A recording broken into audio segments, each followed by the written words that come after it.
Okay, so, oh my god, I'm a bit nervous. Let me get set up.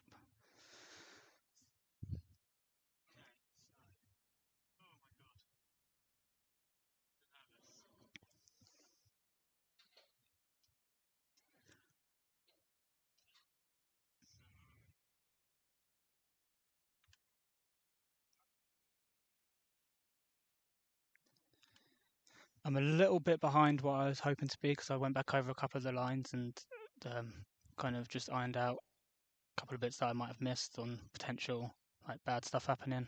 Um, like if I get put to sleep by Spiritomb and end up taking more damage, it changes to switch in. So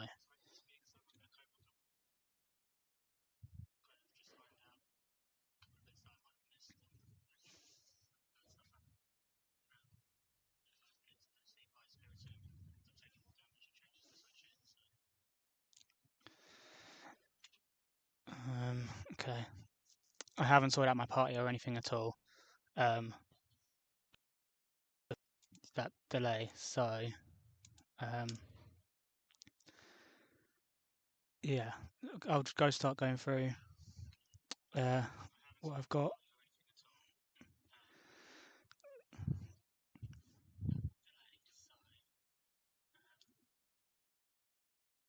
I'll do natures and everything.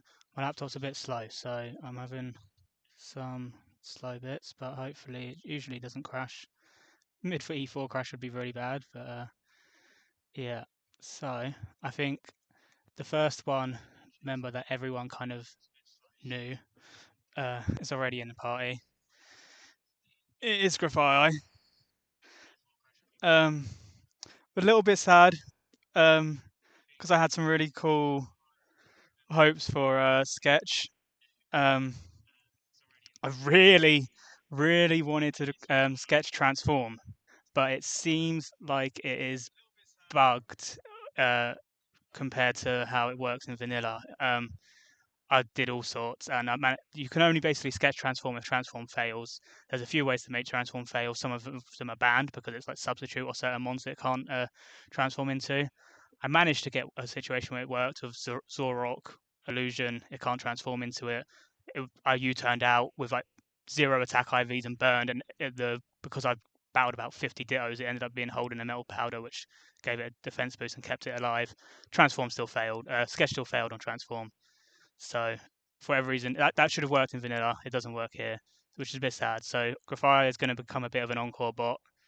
Um, the one move that is a bit different to what has been used on it with Sketch before is Burning Bulwark. That's not the full set. I need to change that. That was because of trying all different ways to Sketch transform.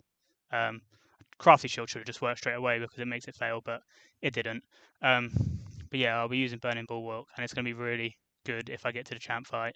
It makes a lot of it so much freer and easier to like get my pre-damage and stuff because it's going to be holding stash anyway.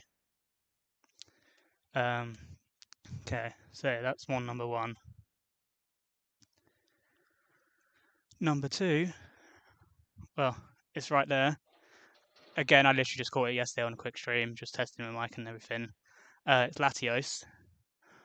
Unfortunately, Soldiu's Gen 9 Soldiu, so it won't be holding Soldiu.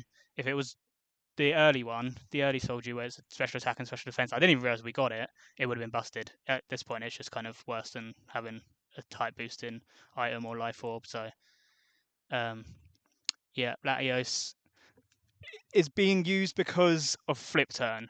That was the thing that swung it for me. I wasn't. I was looking at a few restricteds, and the fact that Latios got flip turn, it just changes a lot because obviously it gives it so much more flexibility and pivoting moves on these like fast big hitters is actually really rare. I do use it quite a lot as a lead because I have flip turn, so it gives me that flexibility and it lets me like break sashes and stall out the weather on Glacier. Um, Mon number three. Let's see what pops up next because I haven't organised this, so uh, it will be Arcanine. It's the one non-unique. Um, it was my sixth mon that I chose because I needed help into Glacier. Um, it was actually between Arcanine and Electivire as the sixth slot. Electivire didn't make it um, because it didn't have enough. It didn't have the same matchup into Glacier. Arcanine makes Darmanitan free. Accelerock just KOs it. Um, so yeah, I loved Latias as well. I wish Latias was better for kind of the game. It could probably do like the bulky support mon role because it gets like Wish and Teleport and it gets a couple of cool moves, but it wasn't what I needed for this, unfortunately, because the other restricted I chose was Screamtail, which does that role perfectly. Um, Obviously, you've seen it before in some E4s, not sheet ones, so it is technically unique still. Um, Fast Encore Fairy type, it's really really good. Tangling Hair is amazing and really really important for the few of these fights. Um, so I don't need to talk too much about that. Obviously, I need to get them leveled up and nature's changed and everything, but I will do all that once I have the party set up. The next one is Samurott. Um, Samurott was my starter, and I picked it as a starter because on my previous personal best, I got to well, I wiped on Archie, but I was the double battle on Archie because I just messed it up. But I was looking at E4 teams at that point, and I had no steel types that were going to be able to take on Xerneas. Um, and Samurott is going to be able to do exactly that. And Shell Armor just eliminates so much RNG. It is just a 100% Xerneas answer, the way I can set it up. So I didn't catch anything better during the run, and Samurott has been amazing, so I'm happy to bring it. And then the last one is Tyranitar. Um, as soon as I saw on the 1.3 changelog they got Sucker Punch, I wanted to use it. Um, and I mean, Burak showed on his one death reset that it is good. It's not amazing. I mean, there's still a few bits there lacks, but Sucker Punch does change everything. Um, so yeah, that is the team. I need to get natures and leveled up and everything. And then I need to make sure that I have obviously all the moves. So it will take a few minutes here. So I'm going to make sure that this is done properly.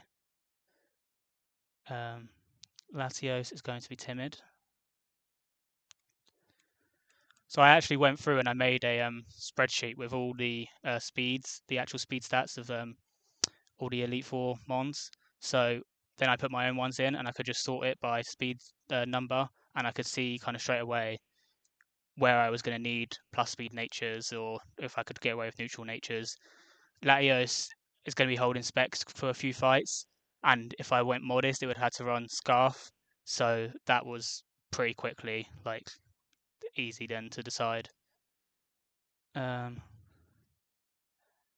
I'm pretty sure Arcanine has Adamant anyway, but I'm going to do this just in case for all of them. So you're careful.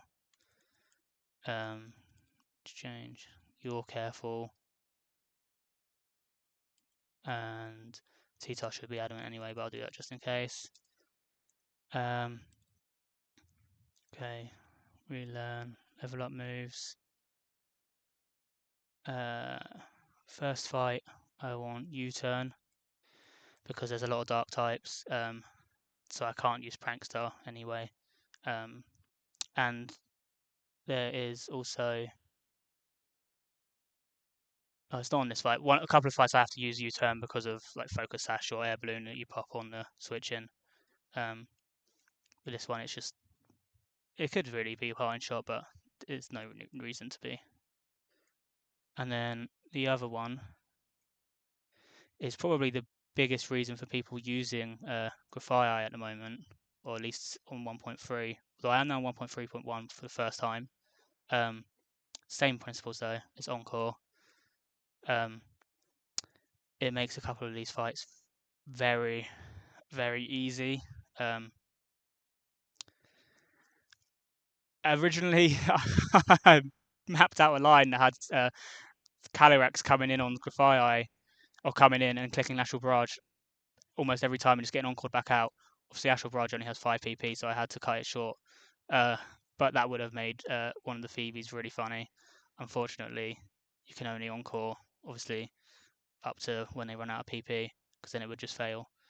So yeah, that's the moveset for Grafai on the first turn.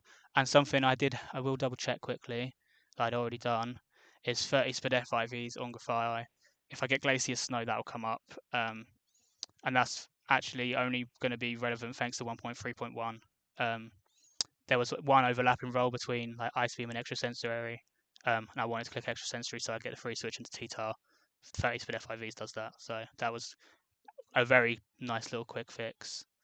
And I want to be unburdened because I don't want to be clicking any moves into any prankster moves into dark types on this fight. Latios. So I actually calced everything with Luster Purge. I don't think that the Spadef drop actually ever comes up over Psychic, but neither does the lower damage. So there could be I think Champ Fight is the kind of the one time that Luster Purge Spadef drops might come up. So I'm going to keep Luster Purge throughout the whole thing. It could be Psychic. It doesn't actually change anything there. And then I need a couple of TMs on you. There's no game audio, by the way, because I tried setting it up and the game audio, for whatever reason, I couldn't get lowered. And then you just couldn't hear anything. So yeah, like I said earlier, flip turn is the main reason for Latios. Or not the main reason. The main reason is Draco Meteor. Basically nothing bad odds into Latios. But flip turn is very, very valuable. It kind of gives me a couple of different speed tiers of pivoting because you've got Samurott who also gets flip turn. You've got Screamtail who gets teleport. Grafire can pivot out, and it helps a lot. So Thunder is literally just here to prevent bad odds. It was the best move I could put to stop Grimmsnarl coming in. It's one of the only ones in the whole Elite Four that can actually bad odds in at any time. And then the other move, which I think is down here somewhere, is obviously Draco Meteor. I have already checked that I have all the TMs, all the items taken off my mons in the box. So I will have everything. It's just going to be a case of finding it. Let me take your item. So you are Focus Sash, you are Choice Specs with Fight 1. Okay. Arcanine. Adamant, you want to be Flash Fire. Let's do that and that. Headlong Rush, Flare Blitz, Head Smash, and I want Play Rough, which is probably not actually going to be clicked. And Head Smash does prevent bad odds, but it's there as a backup because obviously you've got things like Roaring Moon on this fight. And you are going to be Choice Scarf. Okay, Screamtail. Straight away I need to change that to Tanglin Hair, which is a busted ability on a one like this. Timid is right, and then you need, for this fight, Moonblast. You need Encore.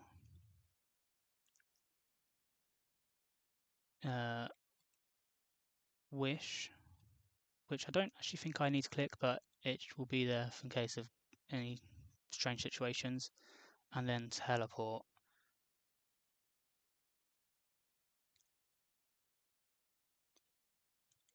And yeah, and then your item is Leftovers.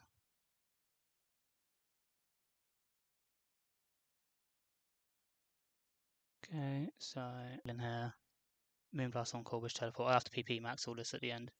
Samurott is careful. It should be Shell Armor for this fight. I think Sharpness only comes up on Champ fight.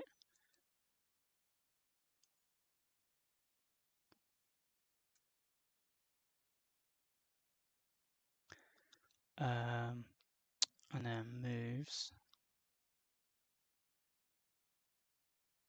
Should for this are Aqua Tail, which at the moment it's Razor Shell because it was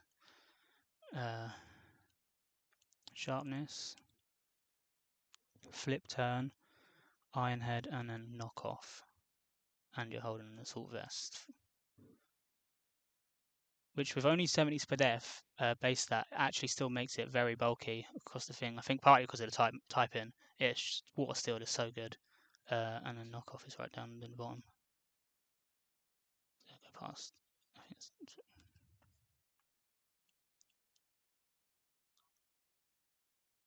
there it is.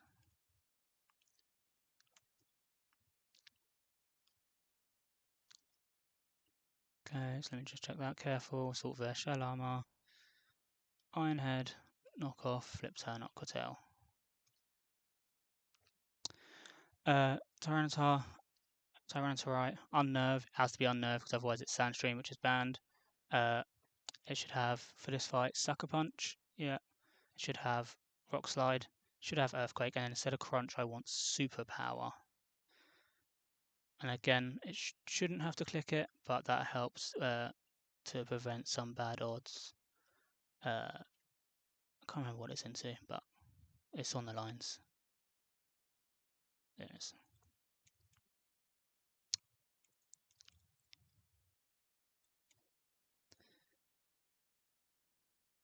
Okay. And let me just set my lead just before I forget. It is T-Tar for this fight. Okay, so yeah, Unnerve, EQ, Rock Slide, Sucker Punch, Surf Power, Super Power. Draco Meteor, Flip Turn, Lust to Purge, Thunder. You always levitate, Timid, Choice Specs, yeah. Adamant, Choice Scarf, Flash Fire, Headlong Rush, Flare Blitz, Play Rough and Head Smash. Moonblast, Encore, Wish Teleport, Tangling Hair, Timid Leftovers, yeah. Careful, AV, Shell Armor, Iron Head, Knockoff, Flip Turn, Aqua Tail, yeah. Spore, Encore, Burning Bulwark, U-Turn, yeah. Unburden for this fight, 30 speed FIVs, careful with Focus Sash. Okay, and there was something else I was supposed to check. PP maxes. If I know I've already got my items, but I'll double check that as well.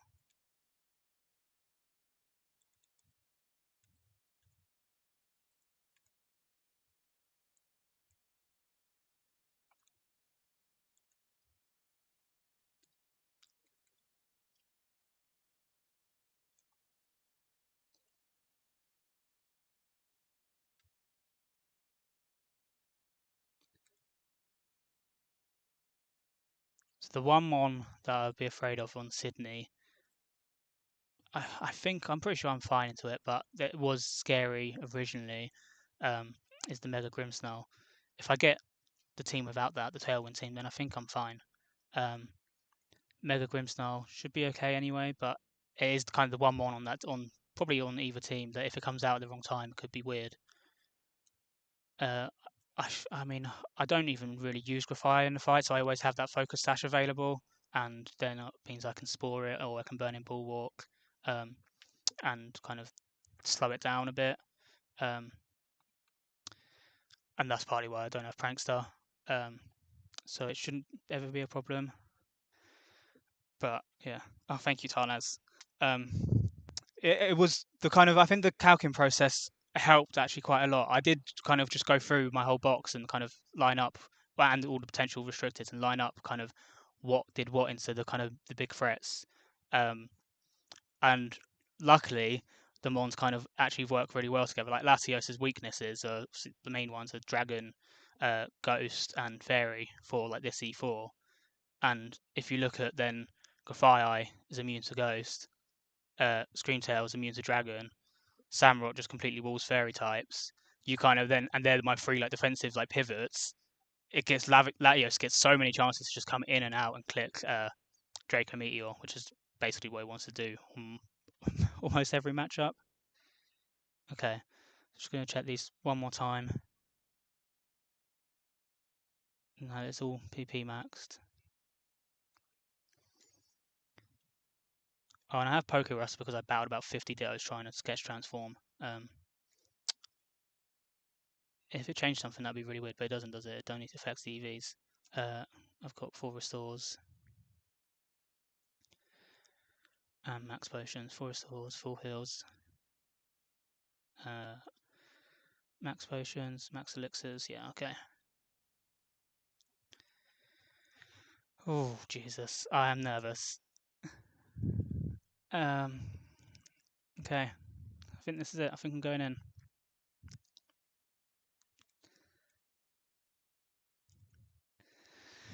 Okay. Let me just double check natures, because that's the one thing I wouldn't be able to change. Yeah. Yeah. Okay.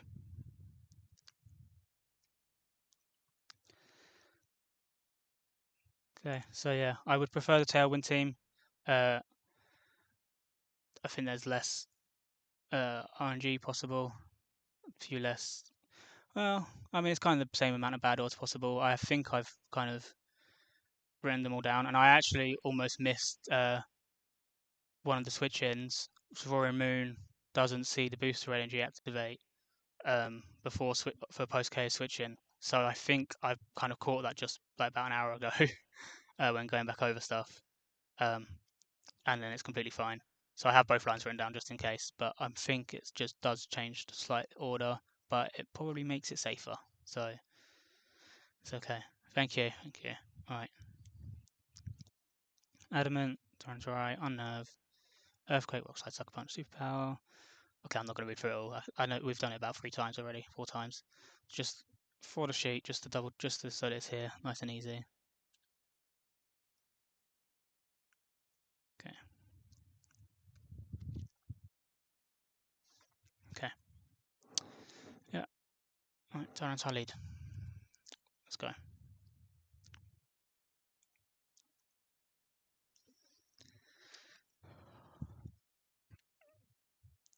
Okay.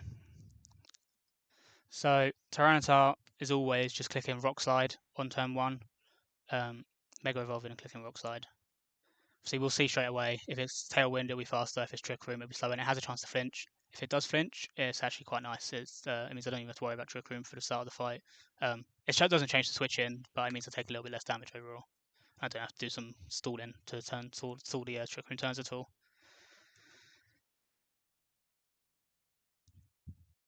Yeah, Burning Ball. I mean, I wanted Transform, but Burning Bulwark will make a difference. Oh, okay, so it's Trick Room.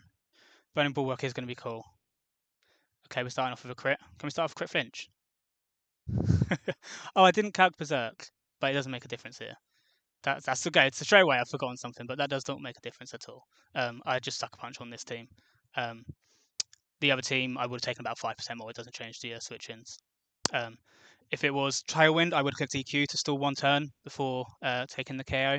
But again, in this position, it's completely fine to just sucker punch. And I did have the frag sheet up in the corner because I didn't want to spoil the team at all. On this, it's still Ratclate number 2. I feel like I'm missing KOs because I've only got like a 26, 22, and a couple of 20s at the top. But I think after this, it's probably still going to be Miss Magius top. But I'm going to now move over to the calc and get this set up properly. Small triz.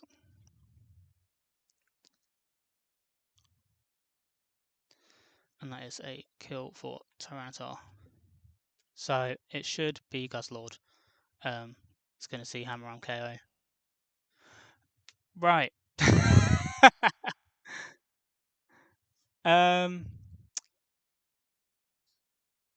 Is it not seeing Trick Room speed or something? What's that about? Okay, well this is really fun, isn't it?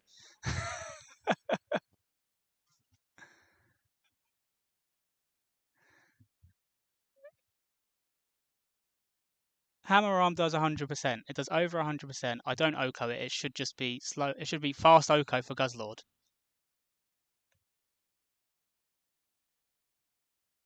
Okay.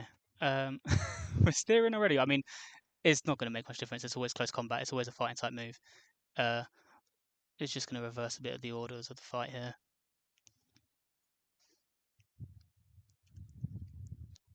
I really don't understand that switching though. I don't show a KO. I show a KO to this. I show a KO to Absol. with superpower. So I don't understand that order at all. But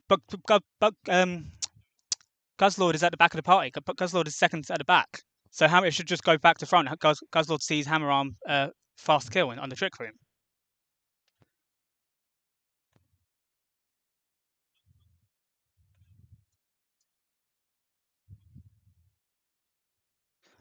Okay, I know that, but I don't see why it would come in earlier. I have like guaranteed crit counts on my lines. I don't know why it's that, but it's fine. It's always close combat, so I can just go to Screamtail. It is guaranteed kill. It's guaranteed. It's 100. Well, not guaranteed, but it does 103%. It goes 87 to 103. So it should still see the fast kill, right? It's for switchings. For their switchings, it sees the highest roll. But I feel that's. I'm sure. Oh, don't tell me that because I'm sure ninth roll is only my switchings, and their ones it's the highest. If I've messed that up, we're gonna be steering a lot.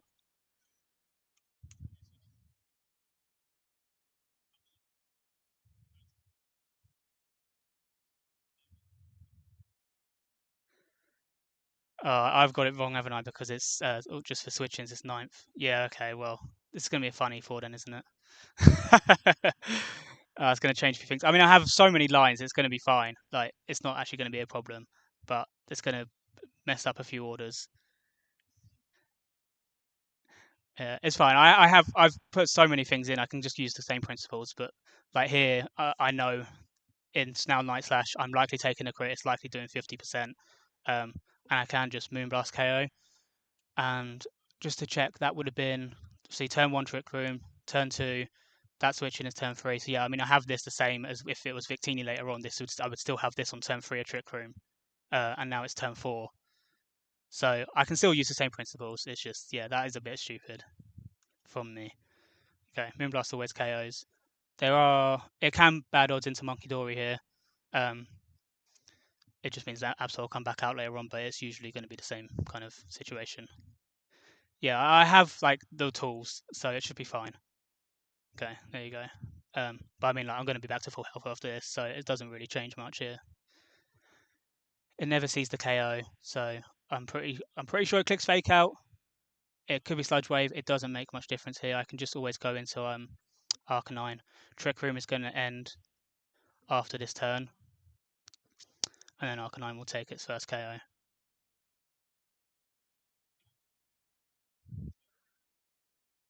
There you go. Okay. And Headlong Rush always kills, and Scarf so outspeed.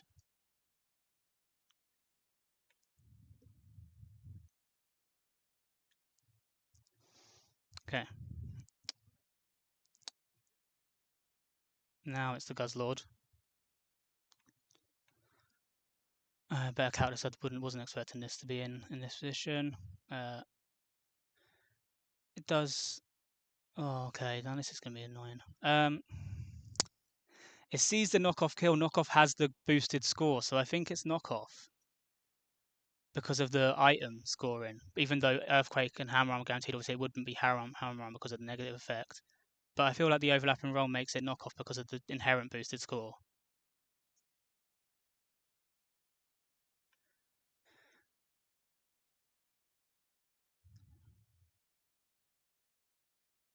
For God's sake, this is really annoying. I mean, if it's knockoff, I just go straight to T-Tar, and then it's always Hammer Arm, and I go into Latios, and I'm in the same position as I would normally be. If it's EQ, it won't see a guaranteed EQ kill afterwards, so it'll always be Hammer Arm afterwards. So see, T-Tar's fine here.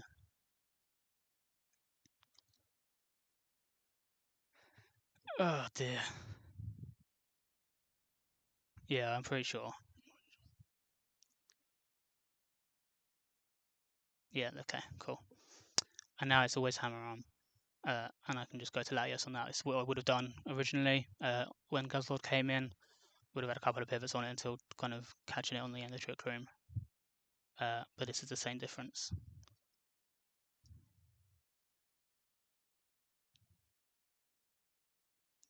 This is Latios' first time hitting the field. Nothing can bad odds in on Latios other than Grimmsnarl if I didn't teach Thunder.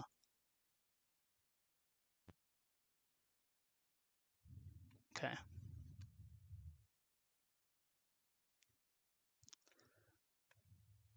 And that is not registering notes in my box because the location's weird, so that's not going to count for Axe. Okay, I guess Southern Ireland isn't kind of counted on the location, so it's not registering that. Okay, Absol sees Sucker Punch, KO.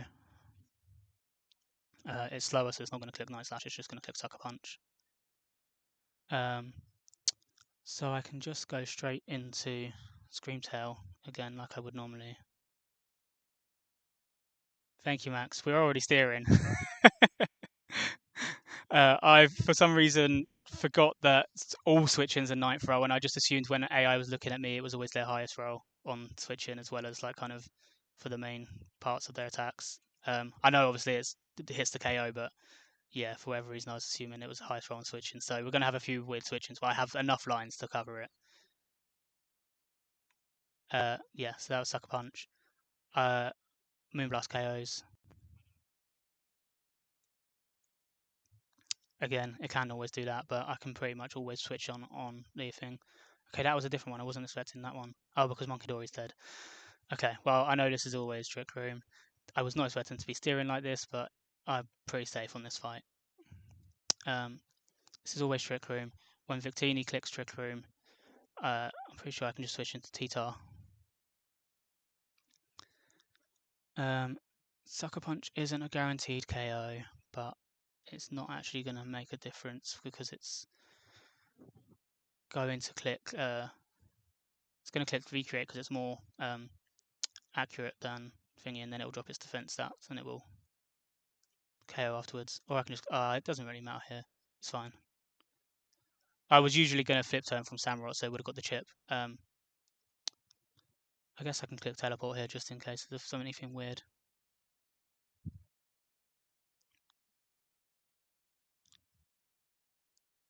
Okay, yeah, it's faster priority still. It's faster, even though they're both +6 priority. Okay, I'm still always expecting to be in on Victini, turn 2 a Trick Room. So it's not changing anything at the moment. Yeah, you go slower than me.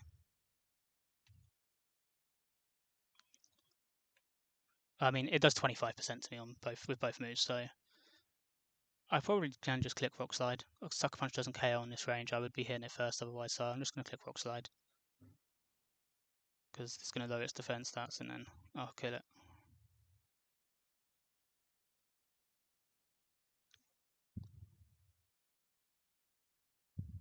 I don't even remember what's alive at this point. You're dead. You're dead.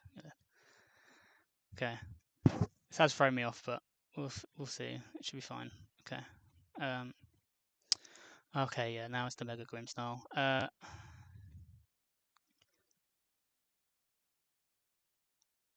Moonblast doesn't see a kill. That's huge. Okay. So it's always Aura Sphere. We are on turn 3 of Trick Room. Okay. No, that's actually a little bit of a pain.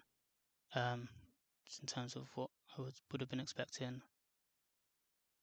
If I go into you, I can Burning Bulwark. It'll be turn 4. Oh, then I've still got another turn of Trick Room.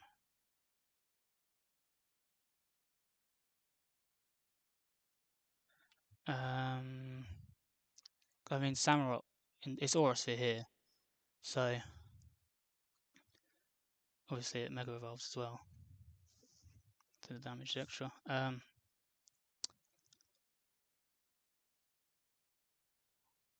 Just want to make sure of because obviously if I was outside of Trick Room, I just switch in on this and I encore it, but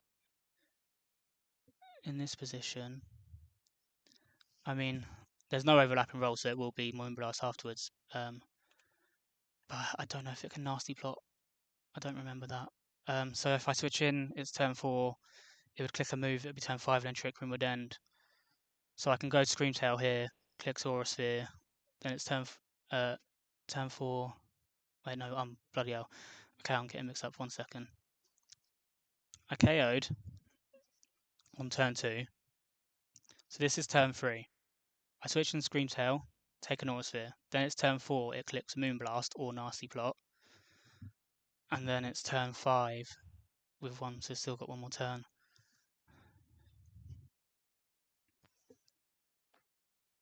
So I'll be able to Spore it on that turn, but then it's kind of in a bit of an awkward position still.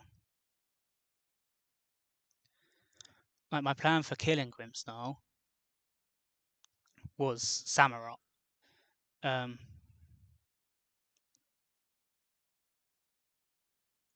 It's which obviously can't be crit. So how will the turns work out here? It'll be turn 3 when I switch in. It'll be on Aurasphere. It would be turn 4 when I switch in on Moonblast. So then I get an Iron Head on turn 5, and then I KO it as the Trick Remains. Okay, that's fine.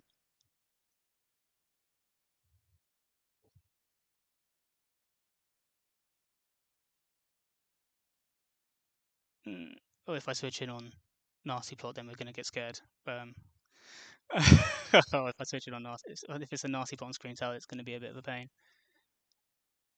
Maybe I click Encore. Okay. I don't remember if slow 2 at KO prevents Nasty Plot. I feel like it doesn't, but I'm not 100% sure.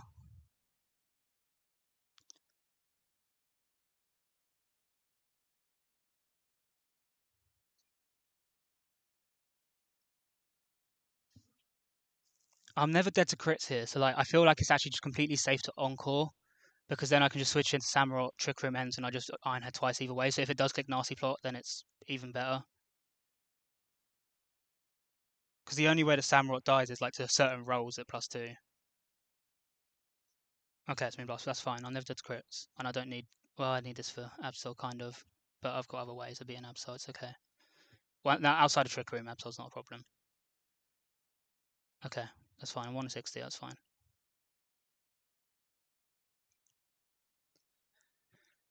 Oh dear.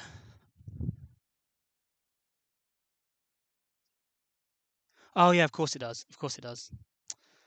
I have that written down for later on in other fights. Okay. Well, it doesn't make a difference here now. It's fine.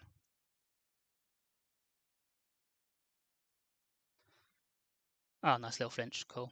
I think that might actually help me because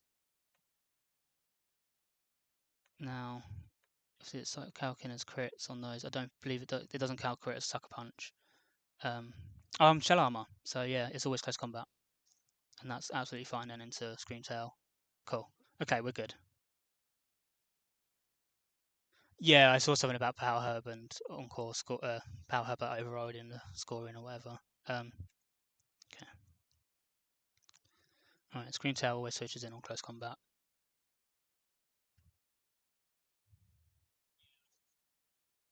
And I'm never dead to crit anyway. I think pretty sure crit does like 50% if it was Night Slash, which it couldn't be unless something weird was happening, but we're fine.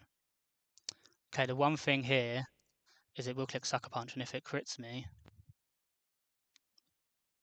it does. Oh, it does. Oh, but will it click Sucker Punch? Because is this a 50-50 situation? Because if it's Calkin Night Slash as a crit, it's going to see slow kill with Night Slash, and then it has a 20% chance to click that, doesn't it? Oh my god. Oh.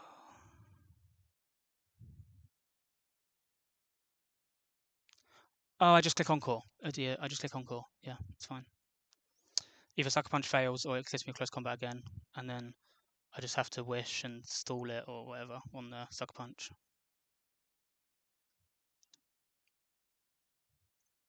Okay, yeah, there you go, fails. So now it's always Sucker Punch, but I can heal out of it with leftovers. Every move. See, I thought it was just.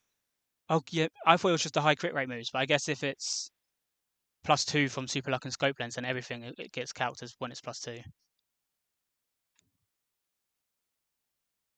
So I know it's like it's 2 out of 3 score is like they calc as crit, but yeah, I have written this down somewhere. Okay, well, I'm outside crit range now, so we're fine. Moonblast KOs. Okay.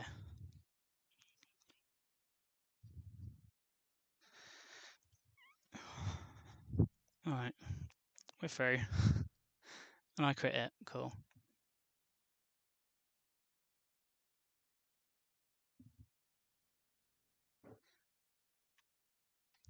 Yeah, I think I was used to other situations where like a mon only had either super luck or scope lens plus their high crit move, so they were just +2. But obviously with both of them, everything is at least +2. Right. Okay.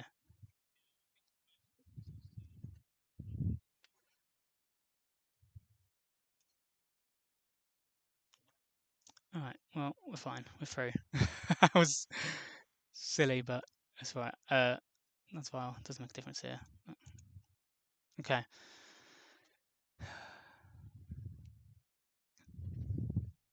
That was the scarier team, and obviously something had messed up there. I will hopefully not have too many more situations like that. There is going to be a couple, I know that, but I now know that because there's one or two where it was like only just seeing KOs, but I have enough tools on every matchup. I know I do to be able to kind of move things around, and I have different lines for different things coming in based on ranges anyway. So most of the time it will be accounted for. Oh dear. Right. Let me. T-Tar is going to now want Crunch.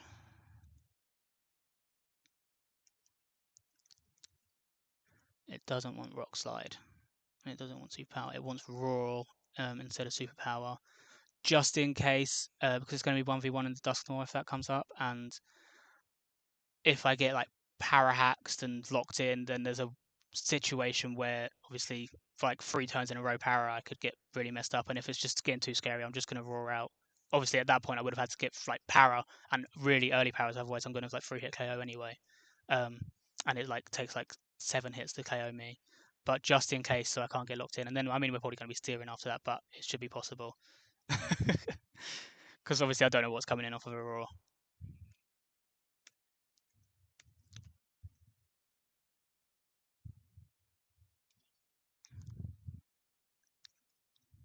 It shouldn't come up. It should be fine.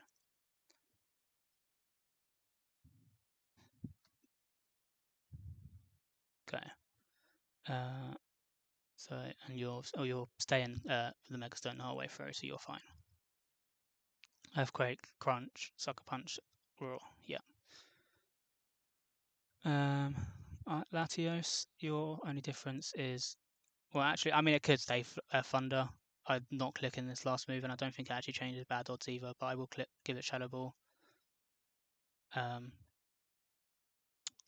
that was kind of I think a bit of a leftover move from if I was going to go Choice Scarf in case I needed to outspeed Calyrex, but I don't need to. Scream Tail. This is a big one on my thing. It needs to be photosynthesis on this because I don't want Tangling Hair to trigger Defiant. It shouldn't ever matter. But I think like I think if I was to get like double crit off afterwards or something, then it could be annoying. Um, so it's safer to just go photosynthesis. Tangling Hair doesn't come up any other stage in this fight. And I want Psychic instead of Teleport. No, instead of Wish. Sorry.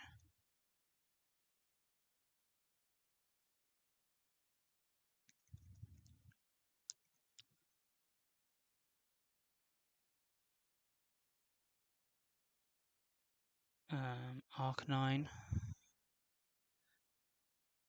You go Rockhead on this fight because there's no fire type moves other than a Ganadel. Wait, did I? No, I never have to switch into a Ganadel Fire Blast.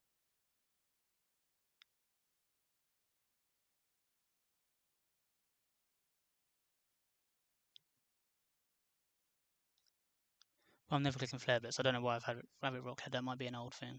Jesus Christ, I have not gone over stuff enough. Even though I've spent like 4 or 5 days doing this. Just checking that I'll never have a situation where I would be switching into Fire Blast. I'm pretty sure I just always go to Samurai on Ganadel, so it's fine. I'd never click in Flare Blitz or head smash, so it's also fine to just stay with that. Let's stay with Flesh Fire, and then I don't have to worry about changing it next fight. What I do need is Rock Slide back.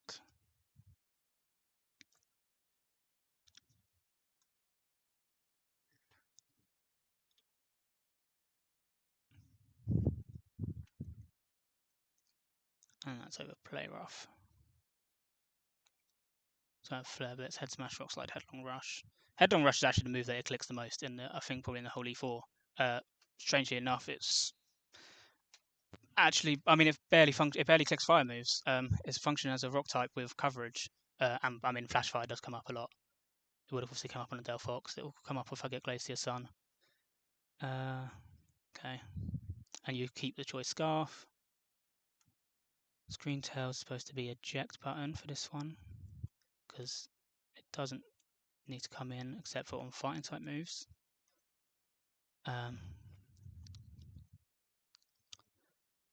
Samurott needs Flip Turn instead of Iron Head.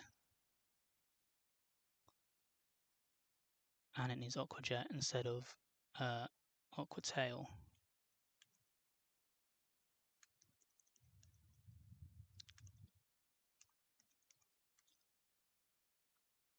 Sorry, it's just going to be slow between fights. So I don't want to mess anything up, especially if I'm going to be a bit off on some of the switch-ins. Oh no, sorry, I want Aqua Tail, I don't want Iron Head.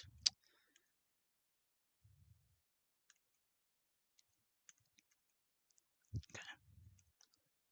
And you're still AV and Shell Armor. Grafire needs to go to Prankster.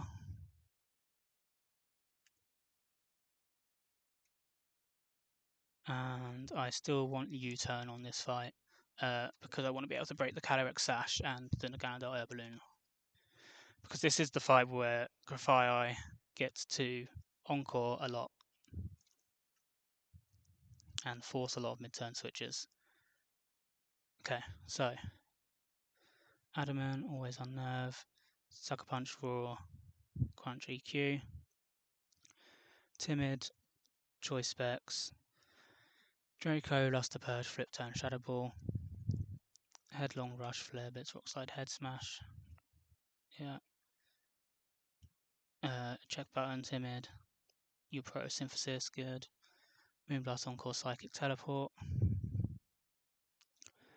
Aqua Tail, Knockoff, Flip Turn, Aqua Jet, Shell Armor, AV, yeah, and Focus Sash, Prankstar. Encore, U-Turn, Sport, Burning Bulwark. And I'm leading Latios. Okay. I guess I won't save properly mid-fight in case I want to go back to the start afterwards. Let me make a save state. Just in case I want to go over things after later on. Okay. I don't think any of the lines are like particularly cool where I would want to show anything off afterwards, but there's mostly just kind of pivoting around on like resistances and immunities. Grafire could have had some cooler tech if I could click transform, but the sketching failed. So. Okay, Max. Okay.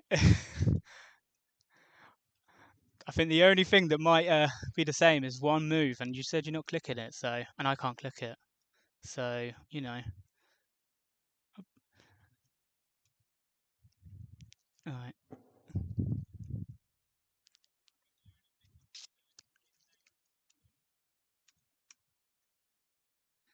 Okay. I'm fine. I need to stop checking over stuff. I'm fine. Just commit. Be confident. Okay. The really easy team here, I think. Well, I mean, Dusknoir is probably the only thing that has risk, so it's probably the Dragapult team, which is the easiest. The Okidogi team had the most funny potential if I could have encored forever, but Astral Barrage PP is gonna limit that.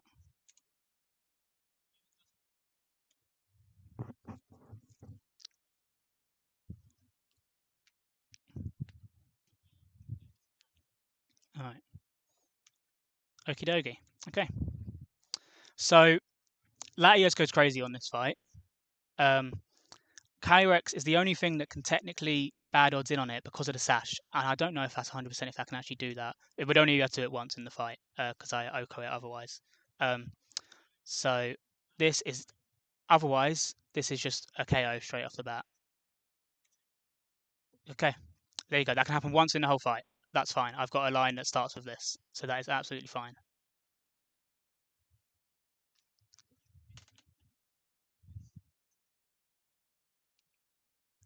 Okay, that splash drop or anything doesn't matter. This, let me it's out of the calc. Hold on. Pretty sure it's one, isn't it? It doesn't change anything for the Calyrex. This is always Astral Barrage onto Latios, and this is where Grafii starts. Because I can just always switch, basically pretty much always switch to Grafii on Calyrex. Yeah. And because I did change to Prankster, yeah, I can Encore. And it will click Astral Barrage again. That's Astral Barrage number 2 is kind of important to count these. I have it written in the line anyway, which I would be able to hopefully be able to just follow. And then Grafii is now going to. So, okay, this should force a switch to Annihilate first. It has the joint best type matchup, and with Calyrex, obviously Calyrex is in. Calyrex has super effective move. Nothing else has super effective moves against this, which is actually quite nice because of the type in. So it'll be Annihilate first, then it'll be Dust Noir afterwards.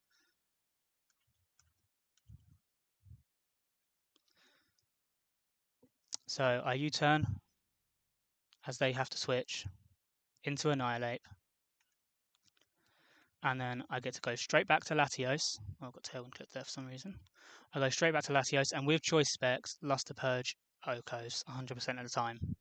And you might see the little pattern that emerges here, because after I KO this, the only thing in the party that outspeeds and OHKOs me is Calyrex with Astral Barrage. And I could have done this for pretty much the whole fight if Astral Barrage had more PP. So we switch to Grafii.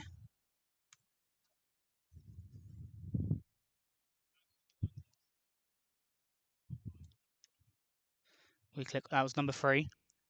So click Encore, it's number 4. And now this turn is Dusk Noir. And I added something in here. I was originally just going to U-turn and then 1v1 with T-Tar, but I'm going to Spore first because it increases the RNG in my favour. It gives me, if I get one extra free turn where I can't get paralysed from Thunder Punch, even though it's 50-50 of Ice Punch anyway, then like basically nothing can go wrong.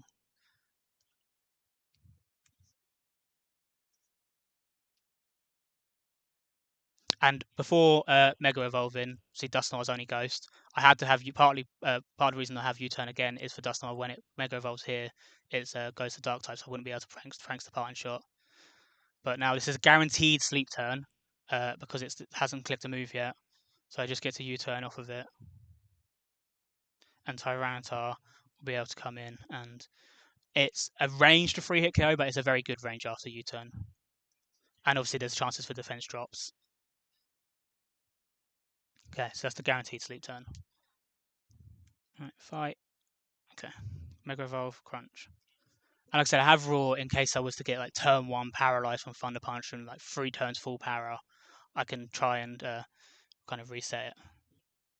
Okay, he gets first turn wake. Yeah, Ice Punch. Okay, that's fine. And that looks like okay. The defense drop guarantee, so it's 3 at KO, and it's not Thunder Punch, so we are great. Cool. That was probably one of the scariest things. That like it was the one thing I couldn't really make a line exactly for. I have like a couple of lines on the switch in here. Okay, yeah, and this one, if I didn't have the bad odds on the first slot on the first turn, this would have been Quillfish because, and this is why I was looking at the Sucker Punch stuff and fast 2-hit KO, because Tyranitar only shows 2-hit KOs to everything other than Okidogi. But it fast 2-hit KOs with Sucker Punch, both Naganadel and Calyrex. Calyrex's sash is broken now, so it would Oko it. But if it was no like bad odds, it still had its sash intact. So it would have always been Quillfish. Obviously, because it's this bad odds line, it's Okidogi. There is a world where it can be Mach Punch depending on the range. I don't think I took enough from it because I didn't get paralyzed or anything. Yeah, it's not. So it's always close combat. And I have Scream Tail with Eject Button. So it's completely safe here.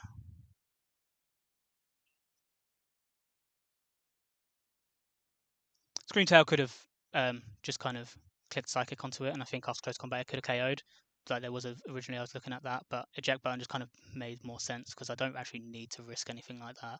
I just get Latios back in, and it clicks the Luster Purge for the KO like it should have done on turn 1 if it didn't bad odds. And Familiar Pattern. Okay, yeah. Mach Punch last chance. I knew that. That's fine. Takes 14%. It doesn't change the baiting at all. But yeah, now you get Calyrex back in. But the difference this time is that Calyrex only has one Astral Barrage left. So it will come in here and it will click Astral Barrage and I will switch to Grafaiai. But if I tried to Encore it, it would just fail and I would get hit by the Psyshock still.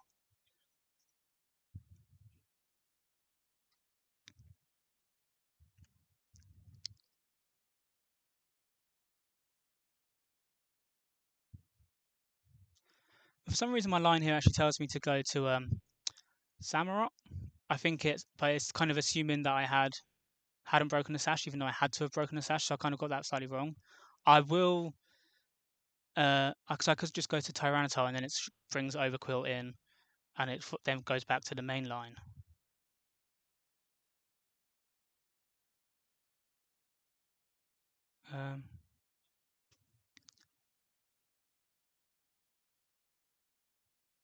Okay, yeah, I think that's safer.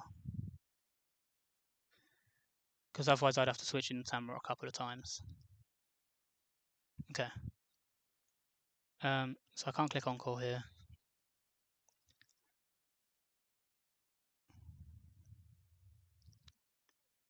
So I just switch out on the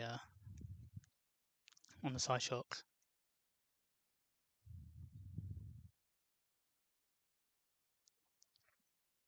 And then I Sucker Punch KO.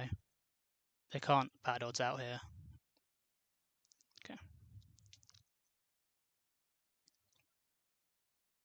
And now it'll be Overquill. It'll see a 2-hit KO, fast 2-hit KO with Aqua Tail. Yeah, cool.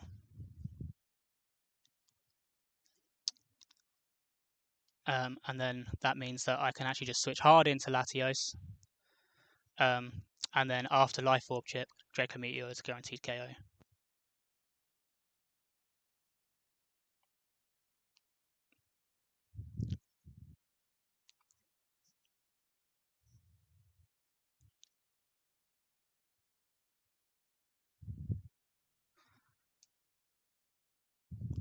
So yeah, Latios pops off on this fight.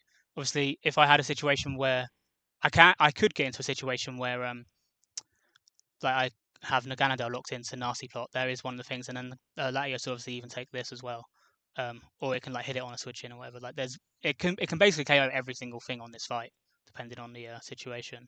It's kind of nuts. So this is always Draco Barrage. It sees the fast kill with that. So I can just go to Samurott. I'm AV. I think I take like 30%. No, I take 20%. It's Fire Blast, which does 30%. So yeah.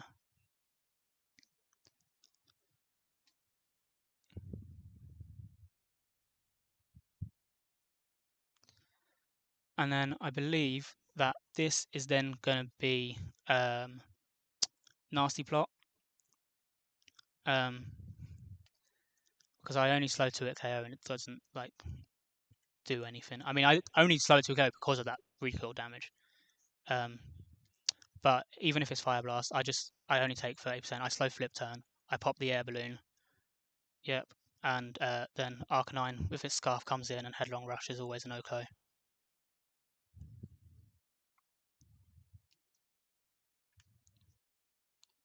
Yeah. Doesn't need the chip, it just needs the balloon popped.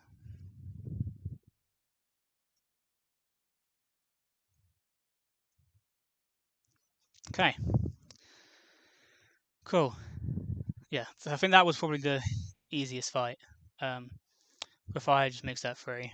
I I did originally want to if I could sketch transform, I was going to spore the Calyrex when it came in, and then I was going to transform into it, and I would have had a Sash Calyrex, and depending on a couple of speed ties, I could have potentially just swept with the Calyrex. Um, I would have had to look into the line properly, but yeah, that was one of the hopes, but transform didn't work.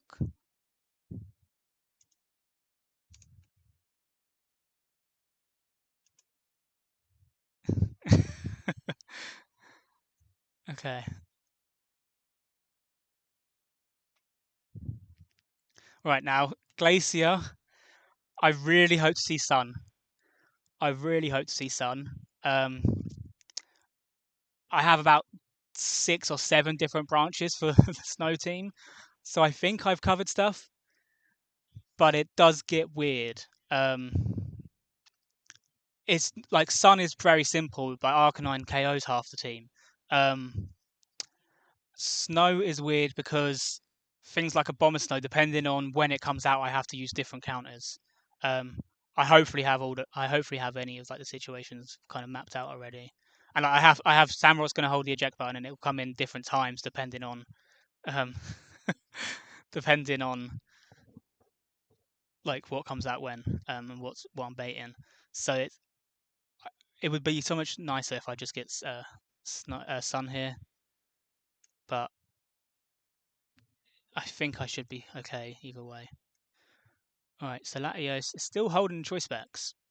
Um, yeah, this thing's kind of an animal.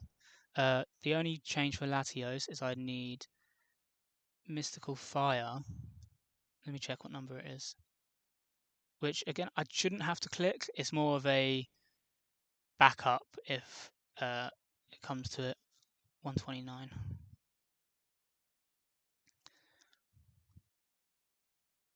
The only reason I have it is for potential a Bomber Snow.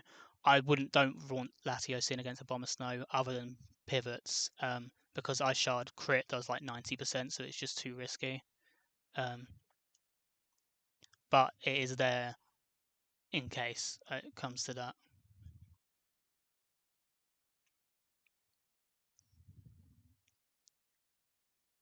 Um, and then you are all set, and it is Latios leading, so I'm fine there. Tyranitar, you have Sucker Punch, Rock Slide, um,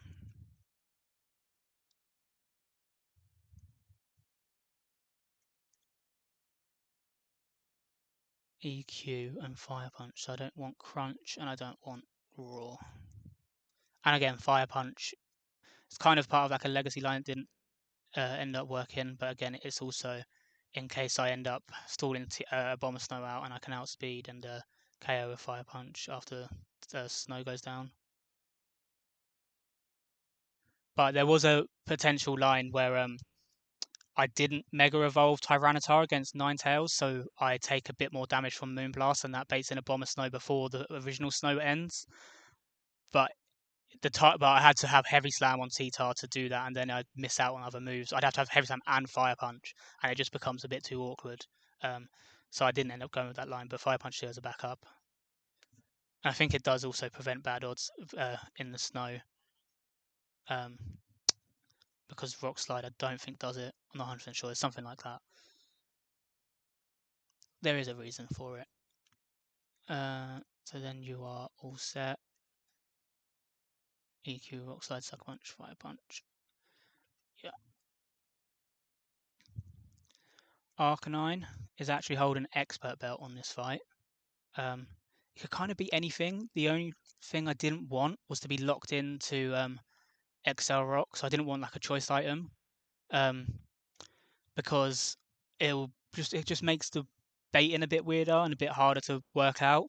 Whereas if I'm not locked into anything, Head Smash just shows Okos to everything. Um, so then I know it just kind of goes on the speed tiers.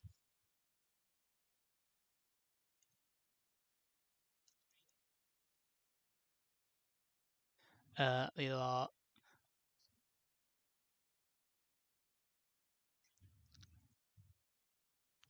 Excel Rock. I don't need Rock Slide, and I want to have Overheat instead of Flare Blitz because they do the same amount of damage on to stuff. I mean, like they either KO or they don't, and I don't have to worry about recoil and snow. It does sometimes Overheat does slightly more. Um,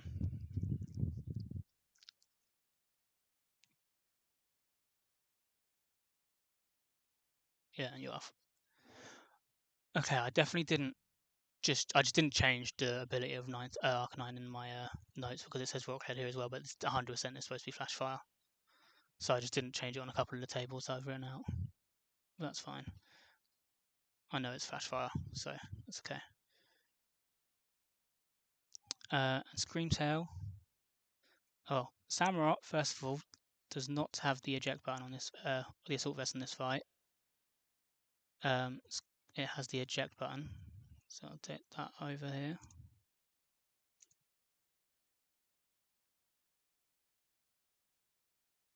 And then Screamtail gets its leftovers back. Oh, my finger's bugged out. Holding down. I am not holding down. Alright. Give it a second.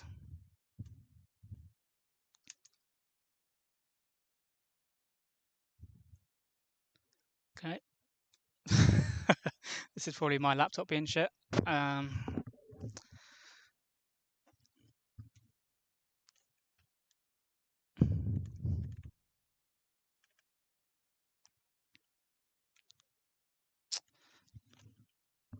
This is annoying. Hold on.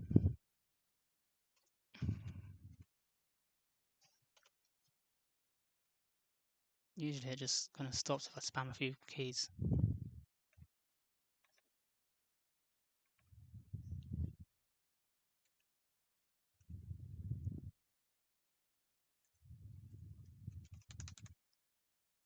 Oh, there we go. The spam worked. Right, leftovers.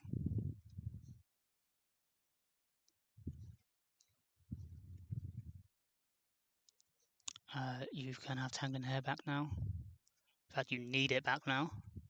It becomes very important for a couple of parts of the next two fights. Less so on this one. But it is very important on Cynthia. And you actually have a third attacking move on this fight, which is Flamethrower.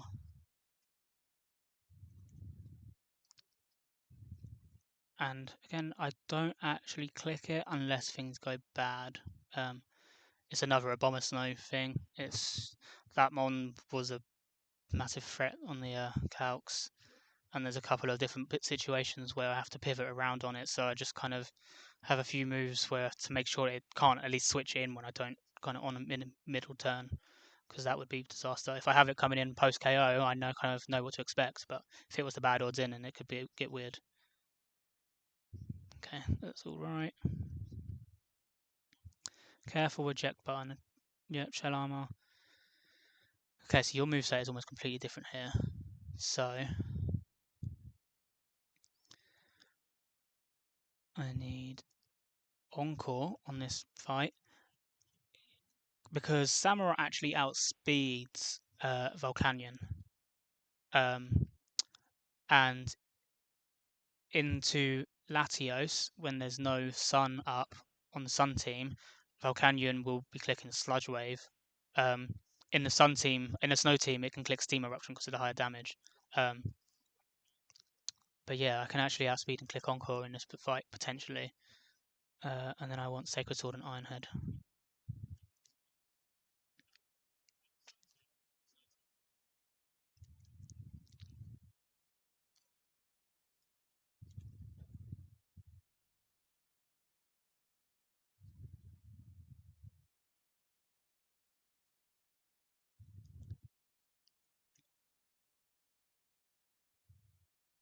Okay.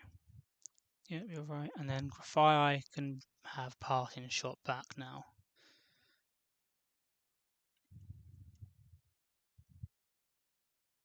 instead of U-turn. I will just PP max some of those new moves. I don't think it's going to come up at all, but you never know.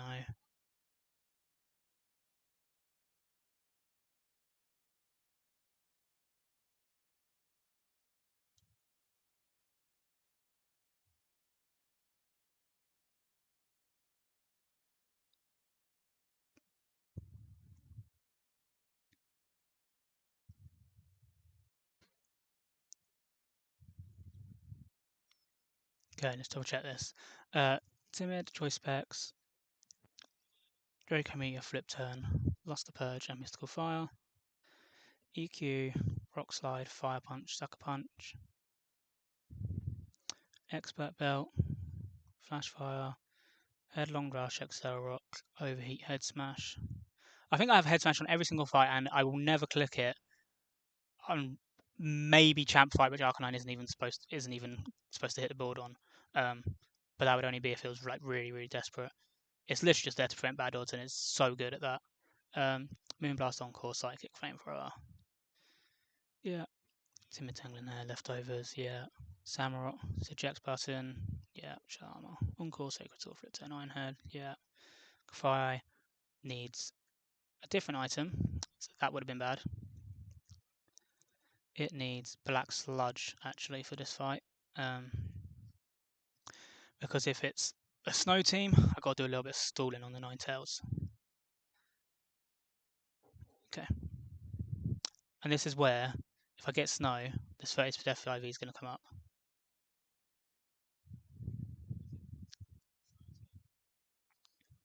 And I'll make a save state again.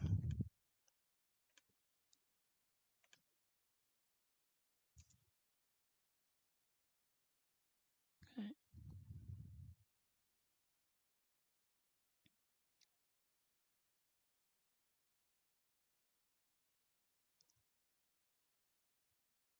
Alright, I'm ready. I'm ready. Just be Sun, make it simple.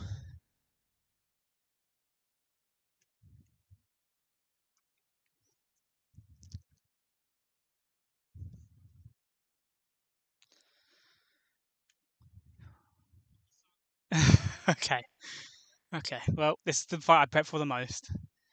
So here we go. So there was a situation where I originally considered pre-burning Latios going into E4. Well, first I got to poison because toxic. I'm only in for one turn at a time here, and if it was pre-toxic, then obviously I take the same amount. And I don't have lower flip turn damage. But because of the way the toxic works, it's actually a vanilla mechanic. If you're badly poisoned at the end of the fight, you actually turn to normal poison. So if I was to carry that through multiple fights, I'd be taking more each turn than burn, and it's just way too much. And then burn, it just adds in too much variance. So the idea was that I would guarantee Moonblast here because they both have like the same roles basically, Moonblast and Ice Beam, and I would be better off switching into oh, bloody hell, wrong one. I'd be better off switching into Moonblast on Grafai here, but I can't. It would have been too much, so it shouldn't make a difference. Grafai is fine either way. It just means I don't heal as much if I was to get frostbitten, because I could have healed back to full. So.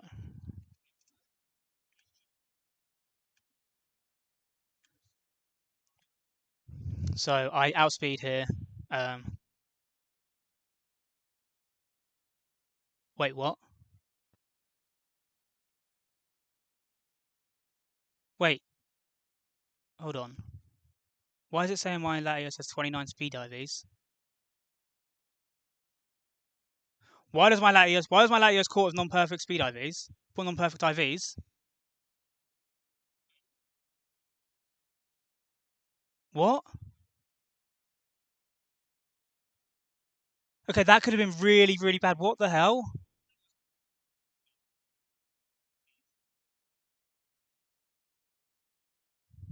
Am I missing something? I caught it yesterday. I haven't changed anything. I literally pulled it out of the box earlier and just started and just leveled it up.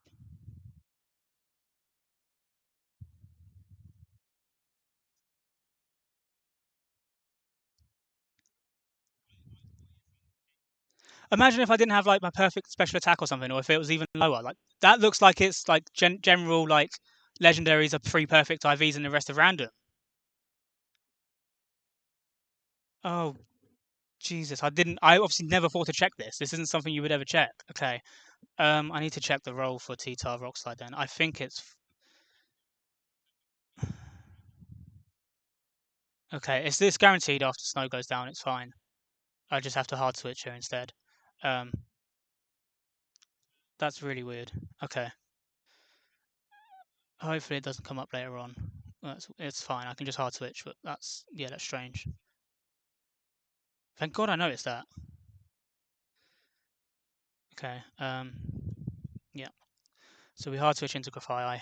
It's Moonblast or Ice Beam.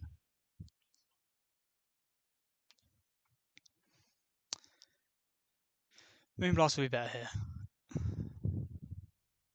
Okay, cool.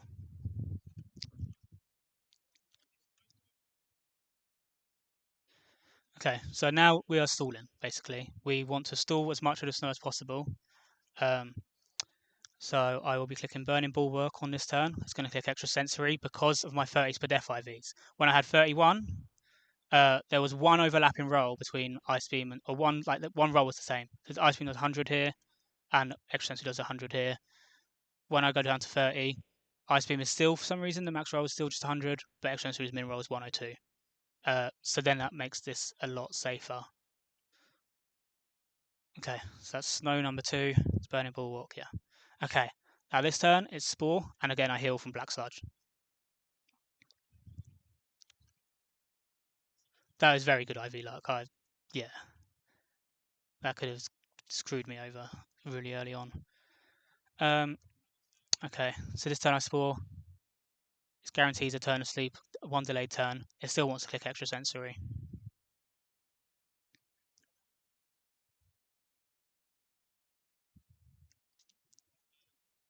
And now I click Parting Shot.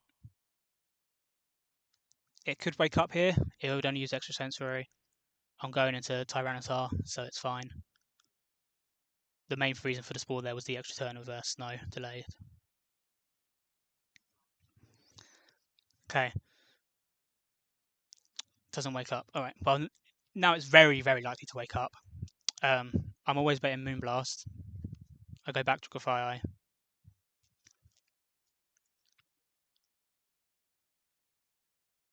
And that's fine. It does way less than last time because of Pine Shot.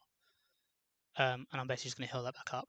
If it crit, I would still be fine. I don't think I need Grafii after this kind of interaction. Okay. Again, this is Burning Bulwark turn.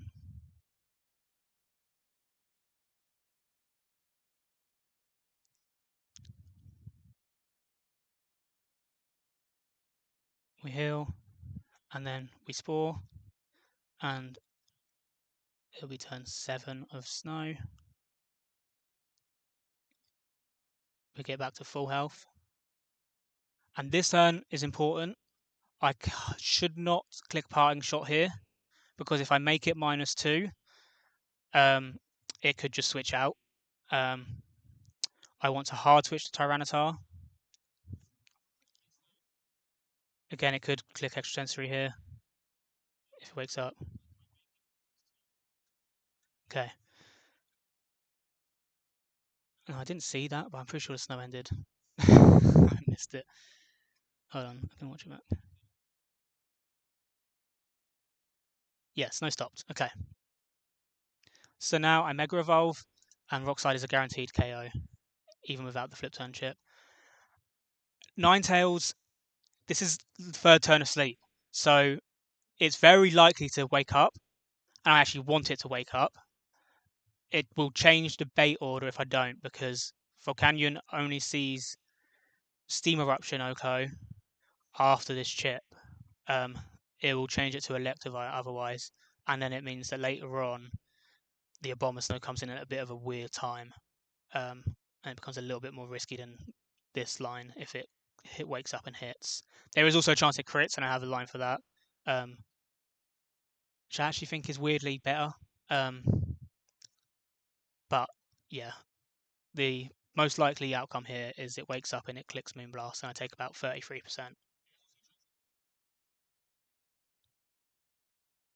Could also bad odds here. It didn't, and I had a line for that. But it would have gone into Volcanion, which would have taken a Rock Slide, and then it would have died to Sucker Punch. Okay, there we go. Okay, cool. That's fine. Okay.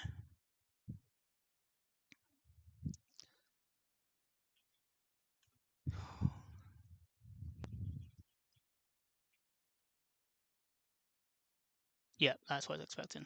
Okay, so it's Fast KO, Steam Eruption. There's no more snow to worry about. It is always Steam Eruption. I can actually just switch straight into Latios. And I am risking a range after this. It's a 75% range. I have lines for each one.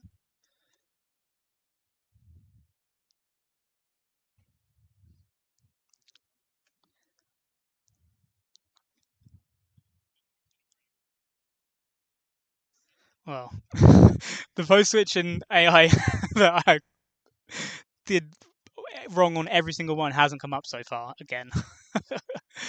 um, yeah, it's a 75% chance to Oko with Draco Meteor.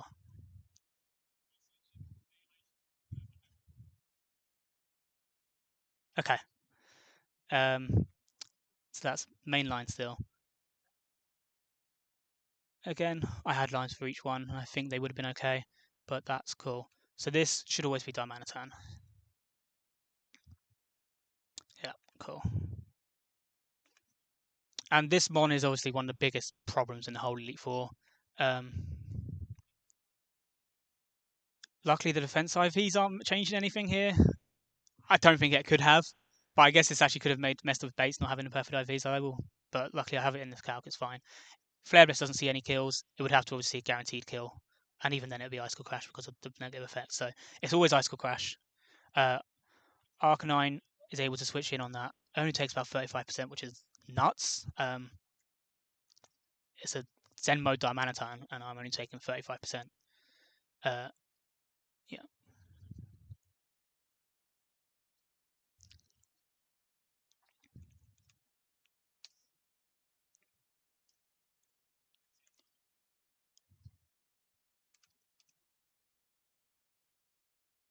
And Excel Rock here always KOs. And this was basically seeing this was the main reason I first started to wanting to bring Arcanine. Head Smash prevents any bad odds. Headlong Rush does means it can't bad odds into Electivire. This is a completely safe Darmanitan. And that is one of the biggest threats in I think probably the whole Elite Four, other than Cynthia's team. Just one shot like a priority move. And yep, Curium comes in. Perfect. It sees Scale Shot Oko 100% of the time. Perfect. I have a eject button on Samurott in case Curium comes in at weird times and I have to eject out. But this is perfect. This is exactly what I wanted because I can just go straight into Scream Tail. I'm faster and I can encore it. It won't Dragon Dance here because I'm expert, but I'm not choice locked into Excel Rock. That was one of the other things. Head Smash shows it as slow Oko. And it sees the kill anyway. It sees the fast kill anyway.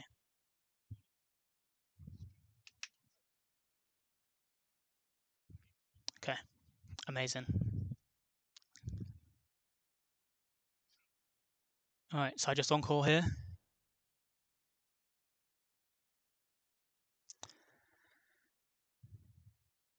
Okay, so I was wrong about Flamethrower. I do click it on the main line. So this forces the switch into Abomasnow. Because currently, you're dead, you're dead, you're dead.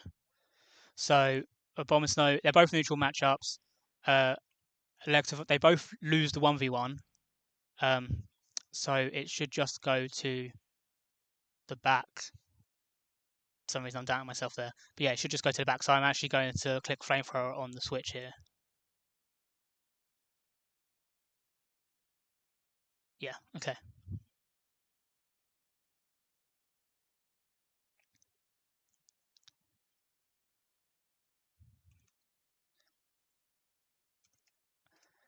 And I forgot that was such a that was a max roll. I forgot that I could do that much. It was never going to KO unless I got a crit. I would have. It might have been a bit funny if it did. Um, but now this is a situation where I didn't save that. This is a funny situation because a bomb and snow obviously when it mega evolves would outspeed me, and it wouldn't do that much damage. It does like 53% of Woodhammer on a max roll. Um, but at the moment it thinks it's slower and it thinks it's dead. It doesn't see any slow Okos, so it's just going to click Ice Shard. I could have, if I needed to stall the snow, clicked Encore here, um, and then I would have looked it into Ice Shard. I don't need to because the way I kill Curem isn't with a physical attack. It's completely fine to be in the snow. Um,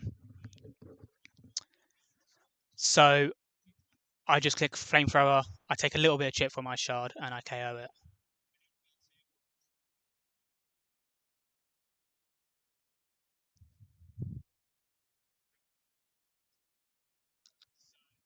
Yes, yes, yes. That's such a cool one to get right. Okay. Okay. Cool. Cool. Cool. Cool. Cool. And now it'd be Curem. So Lexvi just gets O-code pretty much. I mean, it was like yeah.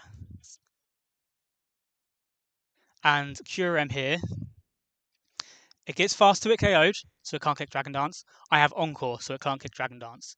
Icicle Spear has no overlapping rolls of Fusion Bolt, so there's always Icicle Spear. But I can't stay in here because if it hits the 5 hits and gets a crit, I am dead to some rolls.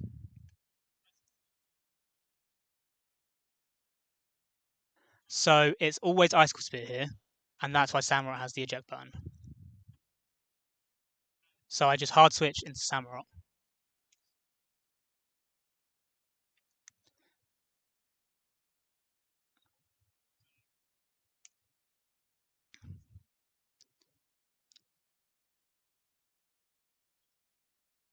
I do have to take all the hits, but it doesn't do any damage. It's fine. And it gets me to this me eject button into Latios.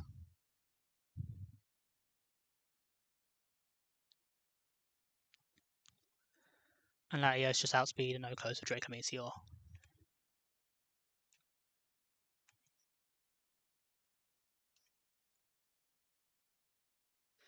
Yes, come on, okay. So it's now Electivire coming in. I'm at -2 special attacks. I'm at 182 HP. What I have written down here, Dracomir is still 2-hit KOs, but what I have written down here is that it's going to be Plasma Fists. And this is a bit of a weird situation. Because I have to kind of get Latios back in, but it is at the moment, yeah. Electivire can go a bit weird because I have to get Latios back in to be able to Oko it, or I have to get it in. I have to get Screamtail in on close combat because 2 Plasma Fists could KO me. So the way I've kind of figured out to do it,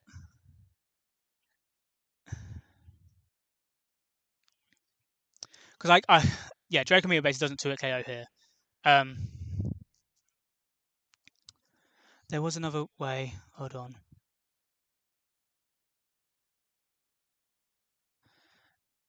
Okay, so if I was to take a hit here, I take 109.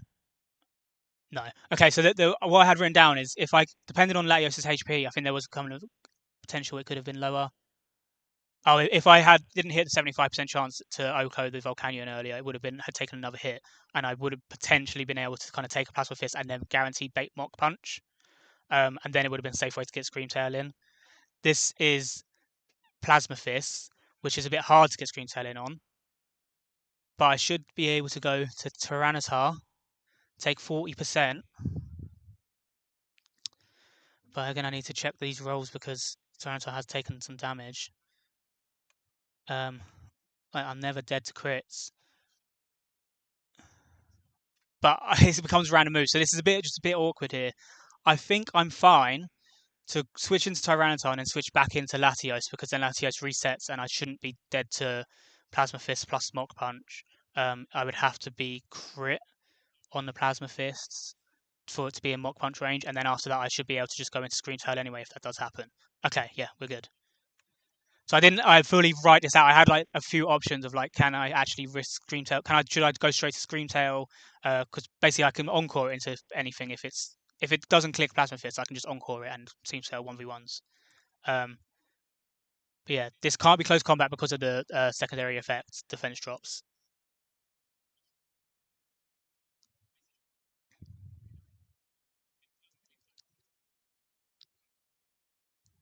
Okay. Okay, cool. Um, so Plasma Fist is a guaranteed KO. EQ is a guaranteed KO. Like Mock Punch is a guaranteed KO, but it's not slower, so don't believe it gets the extra boost. It can be any of those three. Latios is fine switching in on any of that.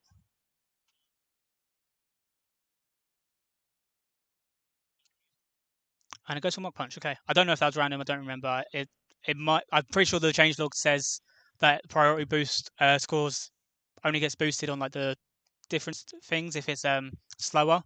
So I think that was just kind of a random of the three, but that's perfect. Now there was no crit risk or anything. I mean, I would have had a line if I did get Plasma Fist crit, but now I lost the purchase KOs, and that was the scariest fight on the calcs. Obviously, I think Sydney's ended up being the scariest fight because it did not go to the line I wanted it to.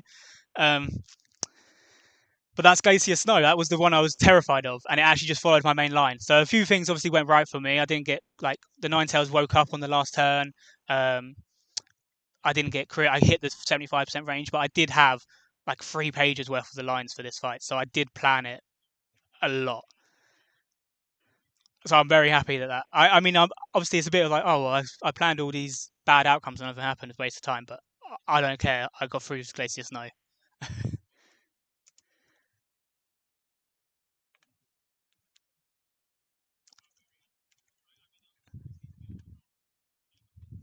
Yeah, that is a pretty healthy Glacier Snow actually. That's kind of crazy.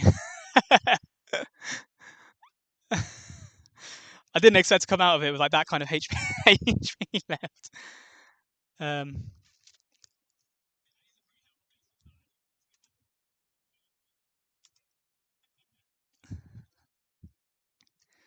okay.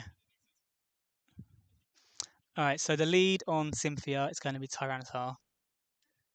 Um, I actually have a few. Oh no, no, no. Sorry, it's not. It's Latios. I flipped turn out first turn.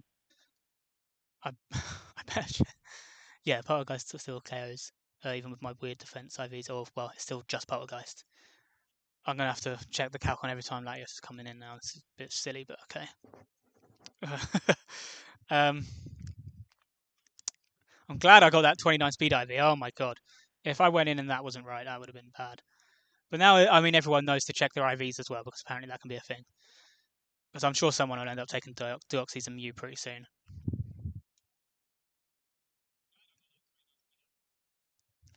So, team for this one, Latios finally changes his item. It's going to be Choice Scarf.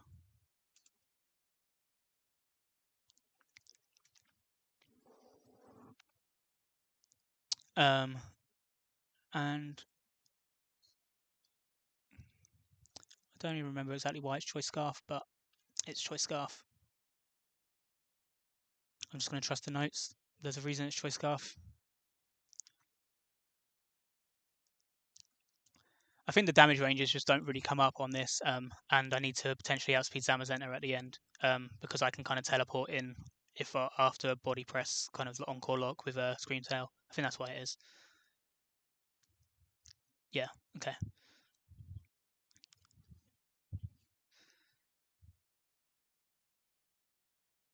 And I want Thunderbolt instead of Mystical Fire on this.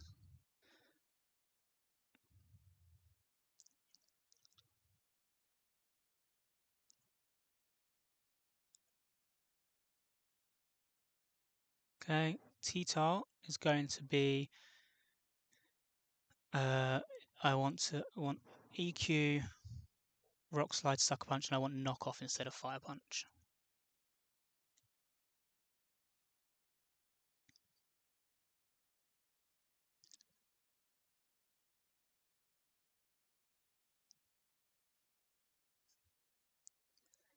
Okay, Arcanine.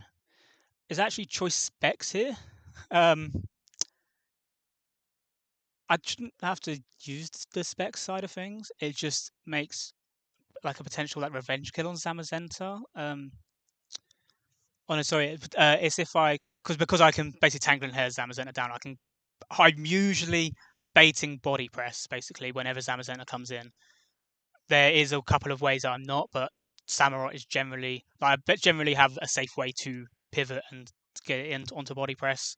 Um, so then I can Tanglin Hair and Encore stuff with Screamtail, which is why Tanglin Hair is so good here.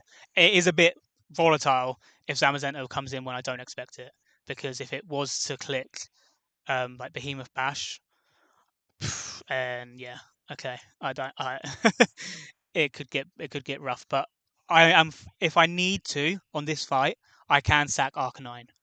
Arcanine doesn't come up. I calc champ fight with 5 before I even picked the 6th mon, so Arcanine doesn't come up. Um, so I have that safe kind of backup, and then that is partly then I think why Latios is Scarf, because then it can outspeed and kind of potentially, you know, revenge kill. Not that it does that much clearly, but it does enough.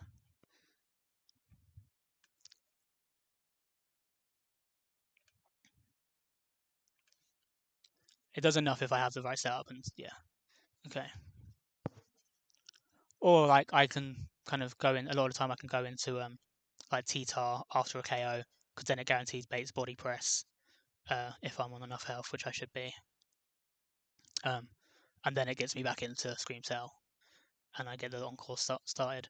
Um, but yeah, overheat does 75%, so there's a chance that kind of that just simplifies things, because this currently doesn't have Dauntless Shield on. So yeah, like if you can see there, um, I have a feeling that I am going to get screwed over by the mid-roll switch-in stuff here, because I'm pretty sure at some point I've calced that body it's going to come in and click body press because it has 100%. Um, uh, no, actually, I'm at -1 at that time because I clicked headlong rush, so it will be fine. It should be fine. Okay. Overheat, headlong rush, head smash. I don't want Excel Rock. I want Flare Blitz and overheat apparently. Yeah. Okay.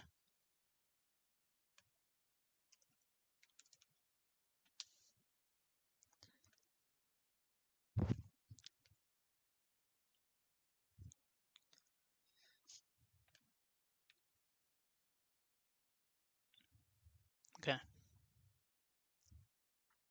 I think that's just because of recoil damage. I think that's if I don't want to click thingy. Yes, yes, I do know. Yeah. Grafii is going to be U-turn on this, and I think there was a world where I kind of was like, oh, I shouldn't run Prankster on this fight because of the Spiritomb, but it shouldn't ever come up. The only way it could come up is if it like is this cut one of the lines, like if it comes in late. If it, I don't think it can bad odds out. I know it can. It can bad odds out. See, because I'm leading T-Tar, it can bad odds straight into Samazenta. Oh, I'm leading Latios and then into T-Tar. It can bad odds.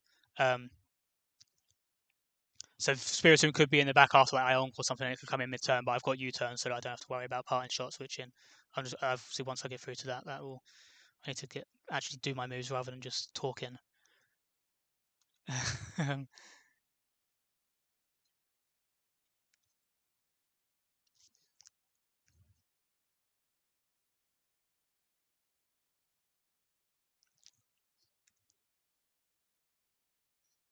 Okay, add-on rush, overheat, flare, blitz, head smash. Yeah, okay. I've done you. Knock off, yeah, that's the most important move. Uh, okay. Moonblast, Encore, Wish, Teleport. Okay. And you are still leftovers, entangling here.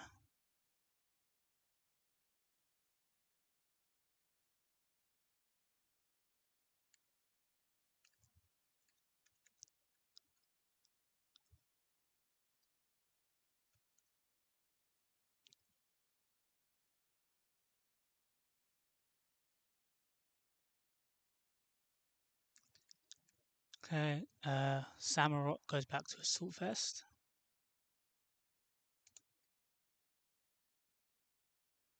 This is where Samurott gets to just style on the Xerneas. I don't want Encore because I'm Assault Vest. I want Aqua Tail. This one I actually have less notes on than others for some reason. I added a few more earlier for another like potential line. If T-Tar goes to sleep and then it baits in Garchomp before Xerneas. Um, but I'm very confident in like the tools I have for this fight. This was one of the ones that I kind of really focused on the individual matchups, so I know kind of what beats what and when. I'm pretty sure I know like when Xerneas is going to click Geomancy and I should go into Grafaiai rather than going into Samurott because there is a situation where that is actually better. Because if I like Samurott always beats Xerneas, but it becomes low HP, so then I can bait random move from like the next switch in. So it's kind of just safer if I'm switching on not Geomancy. Um, like it guarantee beats it. It only takes 49.6% max, and it's shell armor, which is one of the best things about bringing Samurott here. Cause sorry, I'm really slow between these fights. Flip turn 9 head, AV. And you are back to U-turn instead of parting shot.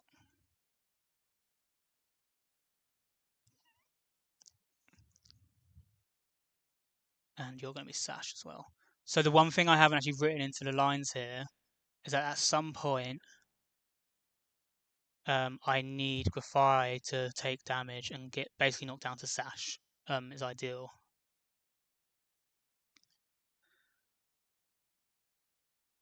But because it's Sash and it has Prankster Spore, and I think it's pretty much fast and it has Burning Bulwark, like I can basically just switch it in, take a hit, and then get back out and be fine. Um, at some point, I'll just kind of have to figure out what the safe position is for that.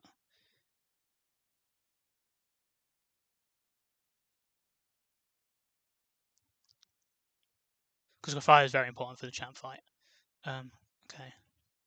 Timid Scarf, Draco, Flip Turn, Luster Purge, Thunderbolt, EQ, Rock Slide, Knock Off Sucker Punch, Choice Specs, Flash Fire, Headlong Rush, Head Smash, Overheat Flare Blitz, Wind Blast, Encore, Wish Teleport, Leftovers, yeah, Tangling Hair, Salt Vest, Shell Armor, Aqua Tail, Secret Off, yeah, Spore, yeah, U-turn, yeah, Prankster, okay.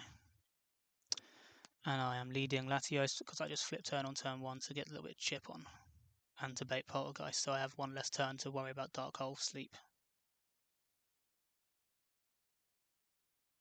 Alright, save state.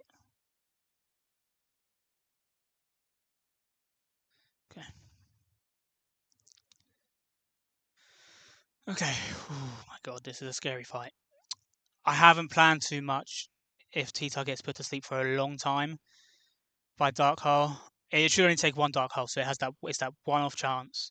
And because Spiritomb would have already taken a hit as long as it doesn't bad odds out at the start, which it can do, and it would be annoying, but I do have the line for that. It can't then switch out afterwards because it'll be below 50%, so I'll be able to just kind of take hits from Dark Hole and Poltergeist or whatever. And yeah, it does like 15%, so I have got time. It just will change the potential bait order. Okay, I've already checked all this. Okay, I'm fine. Oh, and also I flip turn to avoid Intimidate. So yeah, okay.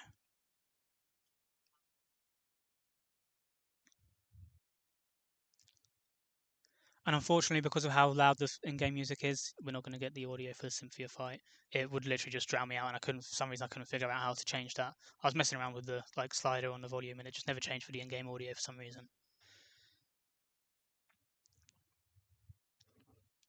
Okay, so against Latios, this is always Poltergeist. So I just flip turn out. I don't show it a kill or anything, so it's not going to click Sucker Punch. It sees kill with Poltergeist. Yeah, Latios flying around is cool. It's cool. T-Tar in. Takes Poltergeist, 15% ish. Okay.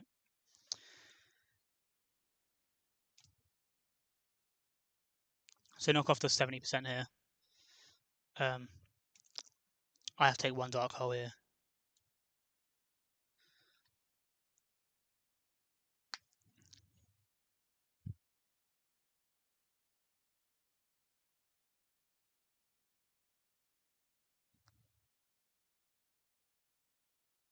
Okay. Cool. Cool. Cool. Cool. Cool. So just to check before I take this KO, 207. It's always going to be Xerneas. Garchomp only sees EQ when I'm a lot lower. I thought it was at 194. It's actually even lower than that. So I would have had to get like multiple sleep turns and stuff for it to have gone wrong here. So I will just click knock off again. Um, yeah. I guess I should have clicked Sucker Punch to take less damage. It actually would have mattered. Garchomp doesn't come in. That okay. I didn't consider that one for some reason. It's still Xerneas. Okay. Because of the ninth roll switch ins. I would have assumed Garchomp there if I hadn't changed that. Okay.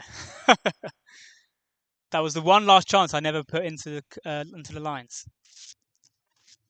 But this is always Moonblast.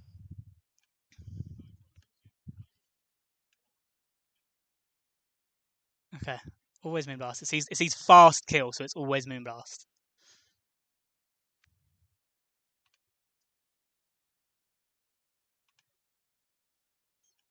And this is where my Goat Samurott comes in. Look at that damage. Okay, so at any point Zamazenta can bad odds in. Well, okay, not at any point. On this turn, Zamazenta can bad odds in. Obviously, as soon as I get an Iron Head off, Xerneas can't switch out because it'll be below 50%. Okay. This goes back to the line pretty quickly.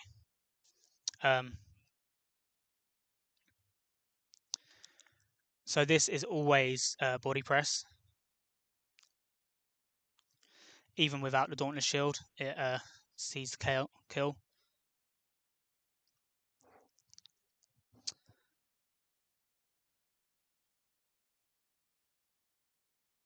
So I hard switch into Screen Tail here. This is where things can get a little bit steery because I think after I encore, because it gets Tangling Hair here, so I then outspeed it.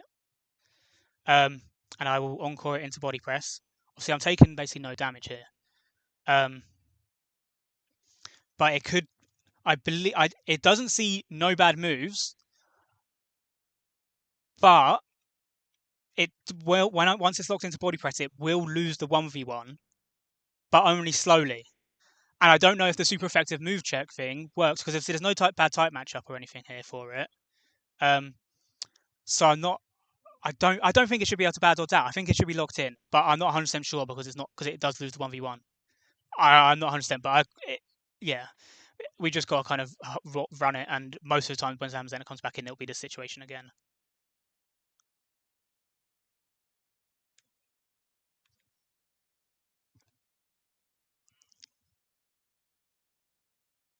And I'm only lowering speed, so I'm not like I'm lowering its attack or anything. But yeah, Moonblast only does 20% to it, so we are going to be here for a while. I'll click Wish for first. Okay, it's 50%. Okay. The one thing I need to look out for then is when Encore ends. So that should be number 2. It should be after this turn. Okay, so there you go. Yeah, okay. Heat Rank comes in. So I have not got a line of this coming in. I didn't really kind of go as far into this as I maybe should have. But it will always be. Oh, bloody hell. Sorry. Double click there. I don't know if that even shows up on the stream. It would always be either Flash Cannon or Will-O-Wisp. I don't remember the kind of Will-O-Wisp AI. Because I don't have a physical move, but I don't think it actually cares. But I can just switch into Arcanine, the air balloon is popped. And I can click Headlong Rush.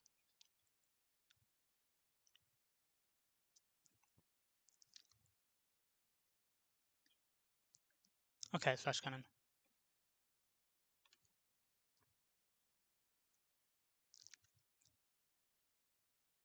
Headlong Rush always kills, and they shouldn't be able to switch in because of like head smash and all sorts, and head smash and stuff. Yeah, I'm not 100% confident now. I'm a little bit off lines, but I have enough of the main matchups to be able to glue things together. Okay, so this is going to end up being Garchomp in, and I am at -1.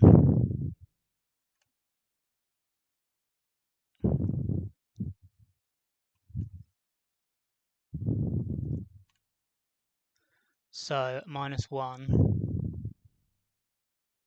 It doesn't see guaranteed scale shot. It only calcs 3 hits on 1.3.1. Stone Edge can miss, so it's just EQ. Uh, if it had a chance to click scale shot here, this would be really bad because I am supposed to just switch into Latios here.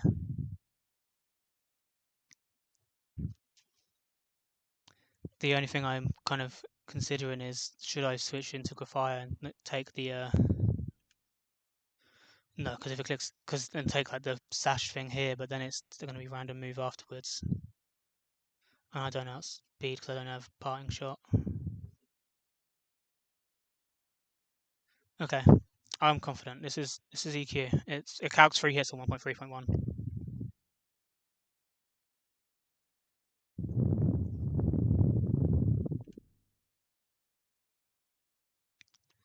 Oh, let me just double check it again. I'm at -1. It's not holding loaded dice. It's not like the QRM where it calcs 4. Um, it calcs 3, and it sees fast kill, so it's going to click EQ. Though you can't click Dragon Dance because it sees the fast kill.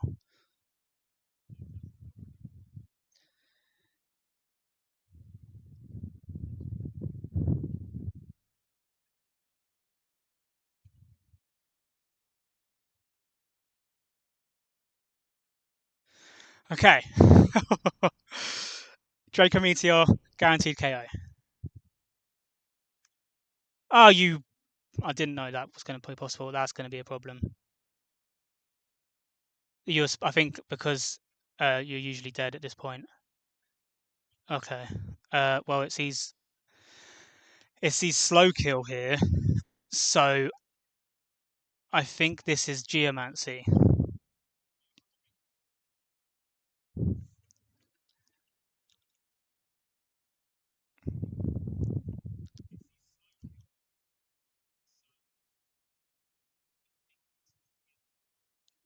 So yeah, this is the turn I go to Grafire.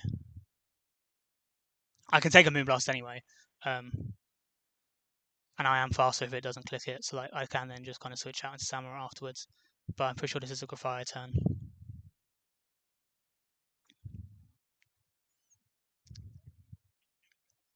This is what would have happened if I'd taken the KO anyway. It just means the Garchomp is now back in the back still, so I might have to stack Arcanine later on.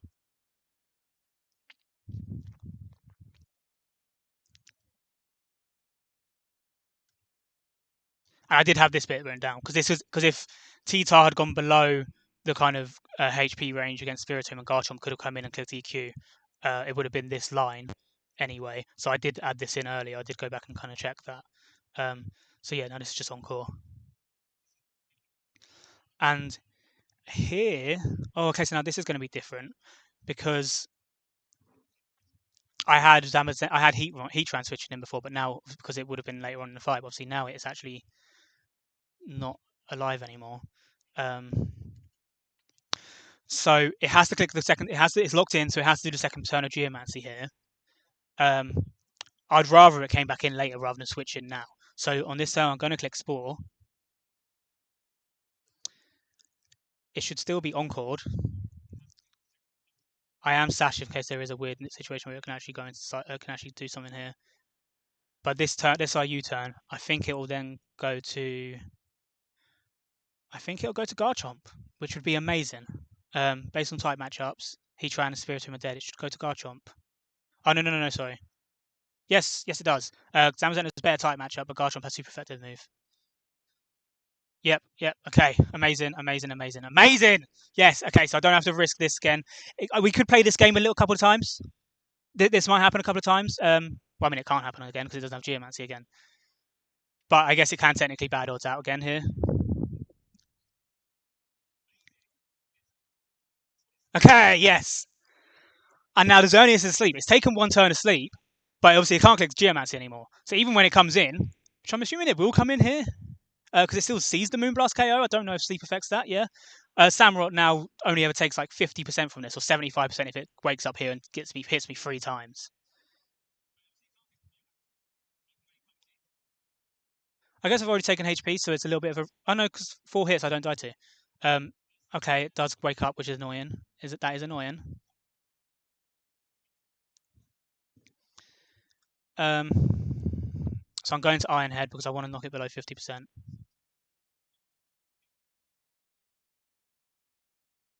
The only potential annoying part here is later on that if I do just 1v1 this here, okay, it switches again. Okay, yeah, now that's getting annoying. Now that's getting annoying. That might affect things. Um, okay, okay. I think I'll just have to probably pivot from Grafire later on next time Vernius comes in, or I have to sack Arcanine at some point, which again I've said is fine. I don't need it for champ fight, and I don't need it for anything else on this matchup. It was here for Heatran basically. Um, okay, so again, like earlier, this is body press. I go into Scream Tail.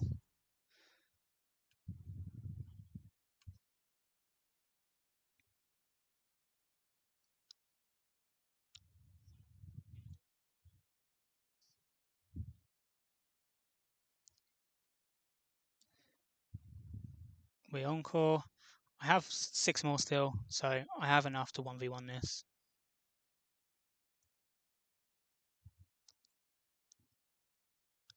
If it was the bad odds out here, I maybe should have taught Screamtail Thunderbolt, you know. Um, or maybe it doesn't get it. Did I check that? It does get it. I probably should have taught Screamtail Thunderbolt for this Cramorant, but I technically beat Cramorant in the 1v1, especially mid-turn. Xerneas 114. That's 342. No? Yeah, that's 342. So 3 hit KO, and its own. Well, technically it could switch in this turn because it's going to see 2 hit KO at the moment. Right? No, no, I'm faster. I don't think it can. I don't think it can bad odds anymore because I'm pretty sure I win the other 1v1s, and it's not locked in. It's not like a no bad move situation. It's only a bad odds situation that this triggers. As I think this is what I had kind of at the end of the main line. It was going to be Zamazenta with just Cramorant in the back, but I believe it's the same matchup in the Xerneas, so it shouldn't be able to do anything here.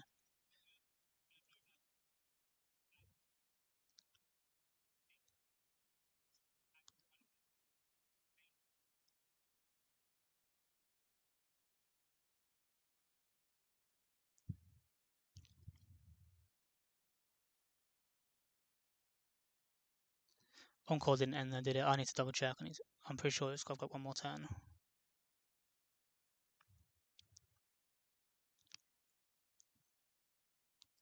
Yeah, okay.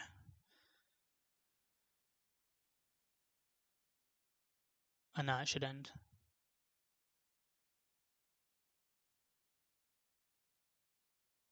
Wish came true. Gained health. Ended encore. Okay. I've lost, I think, 2 mons on this run because I was missed the encore turn ending. Mine and Antoga Demaru both died to that. One of them was speed up, and I was like, oh, I cannot speed up on the next lot. Or next time, whenever I use encore again. I didn't speed up, and I still missed it on Toga Demaru. Right, I'm going to put it below 50% here to guarantee that it can't bad odds.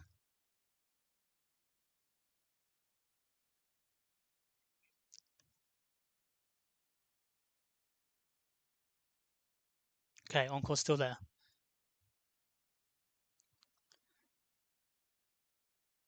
How much PP does body press have? I have not been counting that.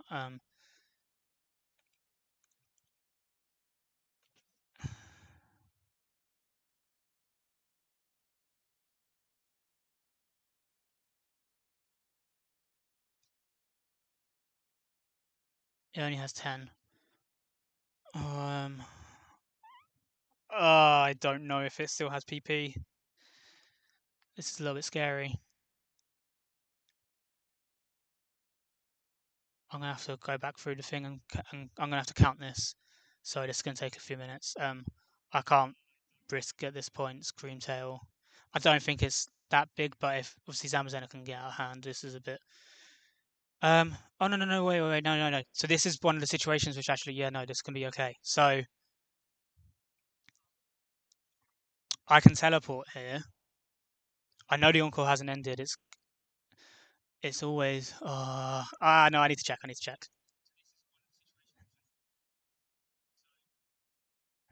I need to check because what if it's this turn?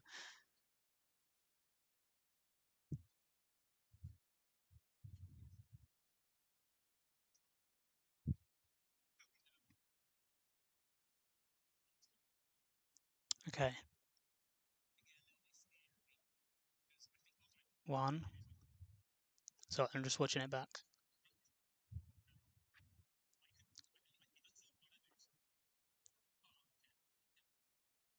2,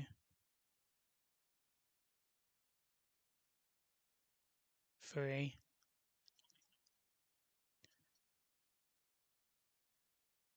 Then it switches.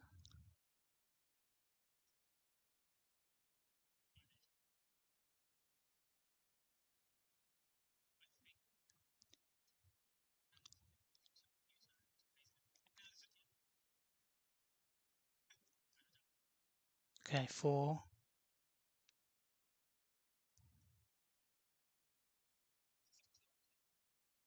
5,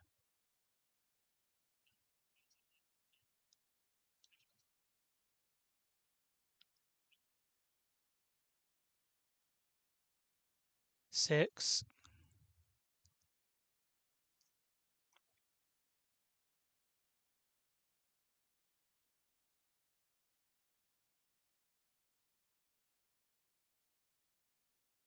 7,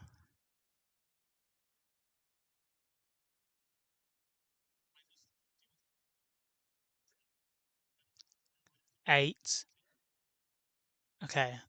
Uh, it looks like it's on 9.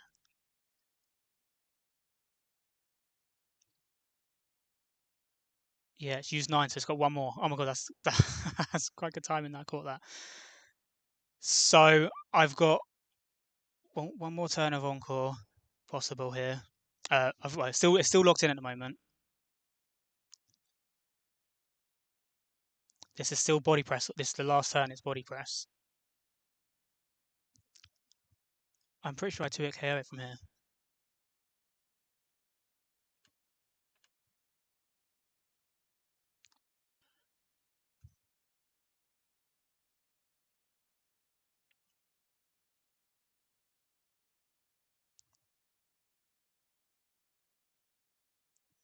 Okay, so yeah, now this one's Behemoth Bash. It's run out now.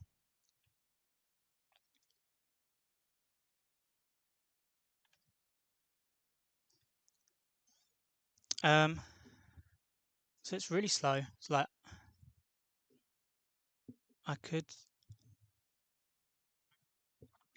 I'm just trying to think what the best situation is for what the next switch in will be. Because I can just Moonblast and KO it here, but I just want to see.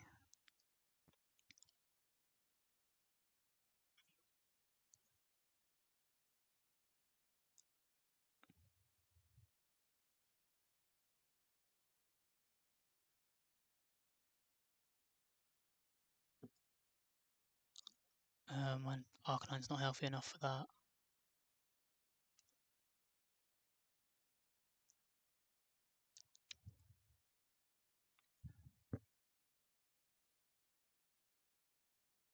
Um,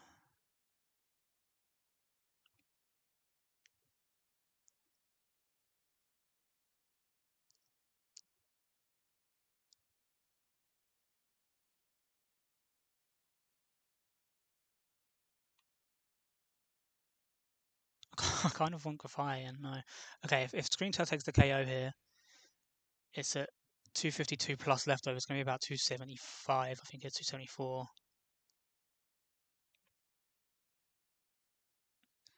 So then Xerneas will see Moonblast 2 at KO.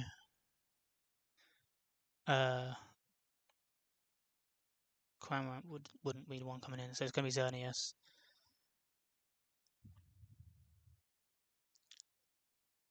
So like, obviously, and at that point I could get Grafai in, but it's not going to be enough on my pre-damage if I do it. If I switch Grafai in on Xerneas on just a Moonblast, I need to go below 50%. Like, ideally, I want to go to Sash. I'm almost thinking I go to Grafai on this Zamazenta, and I click Burning Bulwark, and then I U-turn out. This Behemoth Bash is going to knock me right down. I'm Sash, so it doesn't matter if I die to crit. And it will knock me right down to like where I want to be for the next fight. Yeah, that seems like the way to play this. Okay, a hard switch. I can't teleport because it's Beam of Bash.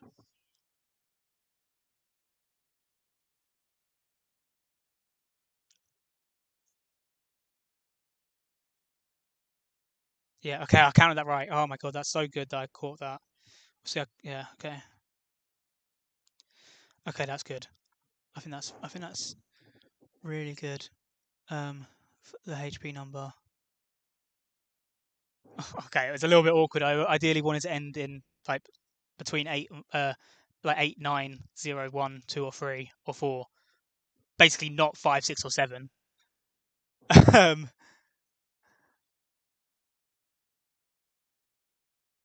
but I can check what Citrus does or something after the fight, how much that heals, and see if that will put me into the right range. Okay, so I burn in Bulwark here.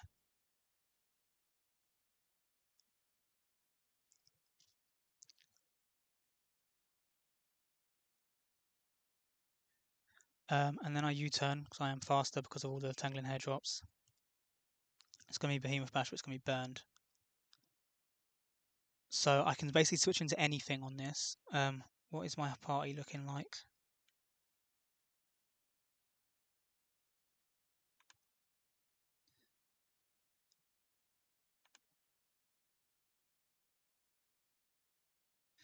Oh, see, this Xerneas is now going to be a bit of a pain because I almost need a free switch in for Samurott because otherwise it's going. Okay, I think I'm going to have to sack Arcanine at some point here because I would be taking 3 hits from Xerneas at this point, won't I? Like including the switch in hit, and I only live 2 more. I can't put it out of its misery yet. I need to be safe for the uh, next matchup.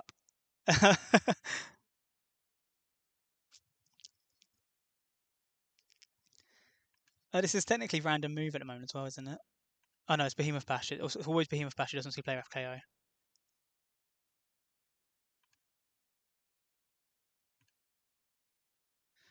Okay, so let's assume it does 18.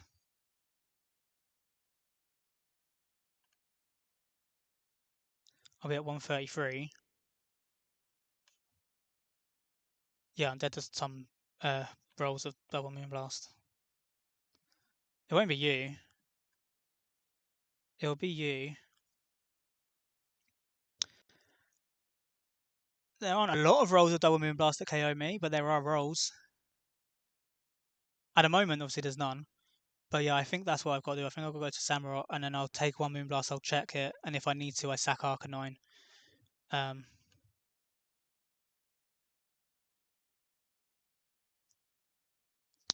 yeah, I think that's fair. I think that's reasonable. Okay, let's U-turn.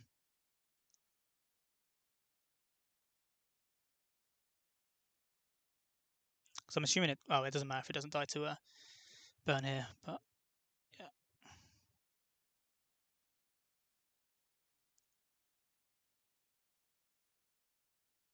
Okay, it did max roll. I guess I can flip turn, but I don't. This is my mon to beat Xerneas. I don't want anything else in on Xerneas.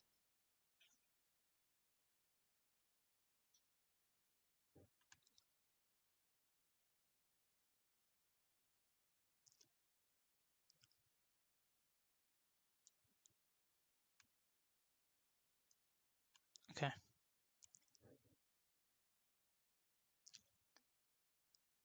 Bye bye, Samazenta.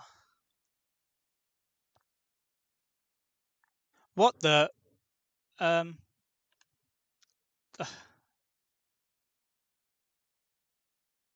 Uh. Oh, it doesn't 2-hit KO me on ninth roll.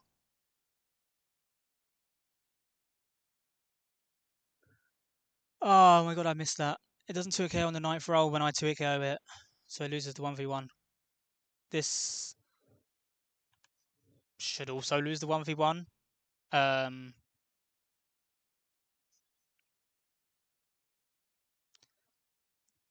If I take a surf here, it's going to get its little fish. Um. Oh. Oh, this end game is rough. Because if I was to flip turn off of it,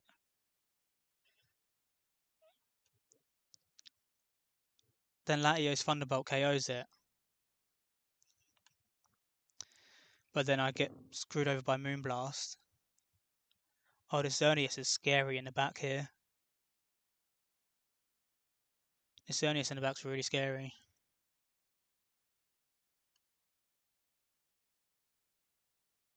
And I know it can bad odds in here as well. On Latios.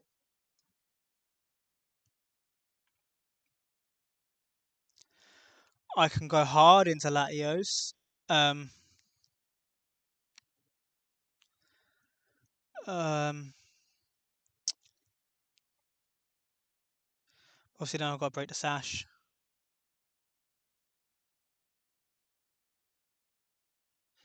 Okay, it does 25% of my overall HP, doesn't it, for a Gold Missile? Uh,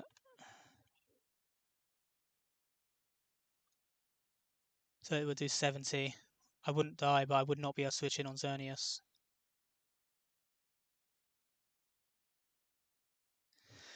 I did not expect Xerneas to be the problem like this. This is...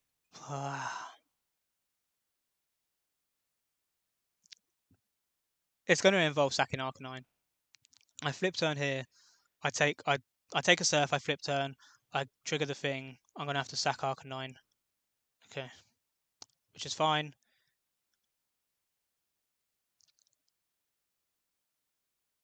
It's air slash. It's not even surf. Don't flinch.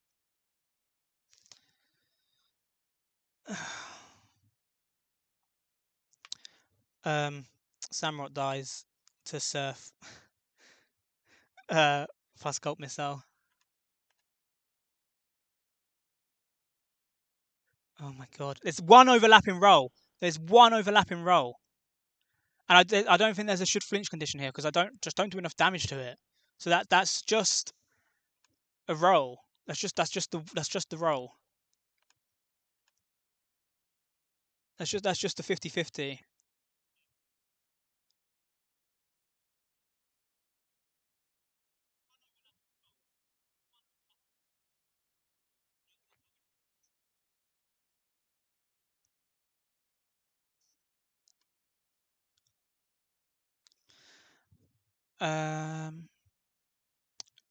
If I hard switch to Latio, Screamtail still has loads of health. I can flip turn on the next turn to break the sash on Ice Beam, and then teleport back to Latios.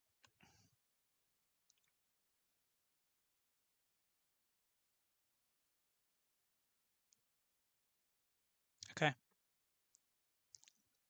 that's good. That means Latios doesn't take more damage. Okay, now this is always Ice Beam.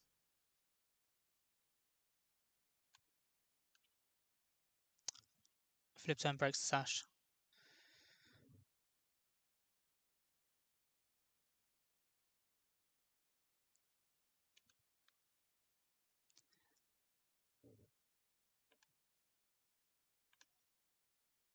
Again, there's one overlapping roll here.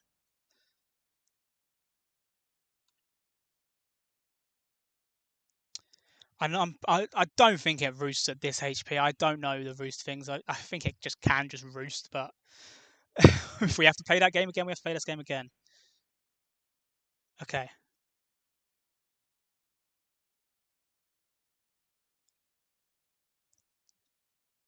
Okay, and Latios comes out and Thunderbolt KOs it.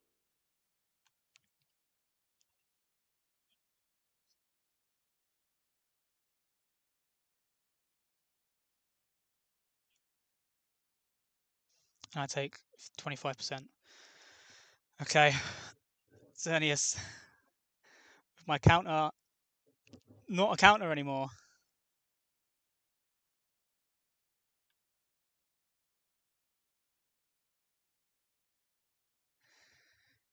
Oh dear.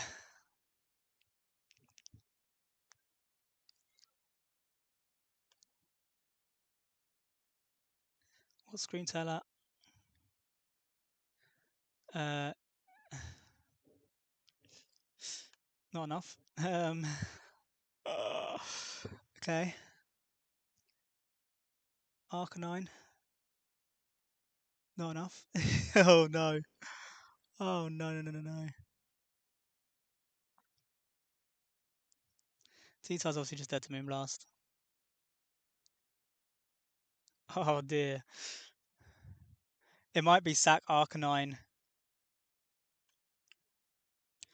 Spore with Grafaiai. Go to Samurott. Hope for it gets one turn of sleep. And then I win.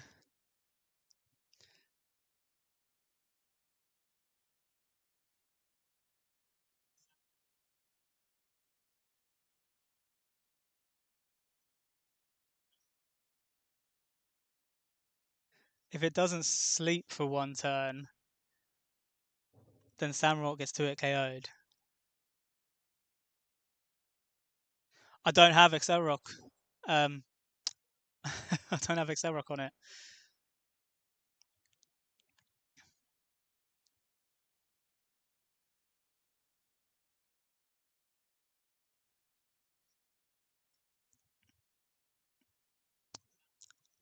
I had Overheat. I don't. I didn't. Probably didn't need Overheat and Flare Blitz, which is a bit silly to have both. I could have had Accelerock for anything like a situation like this.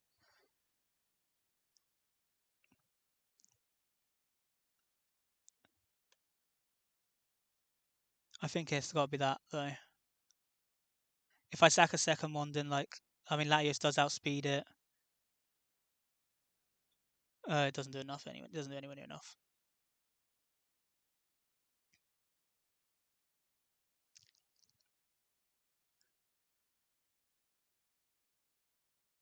Sucker Punch only does 20%.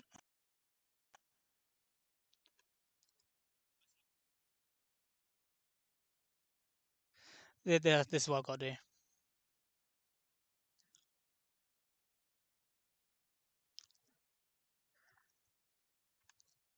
I don't remember how many times it's clicked Moonblast. I don't know if PP stalling is a thing.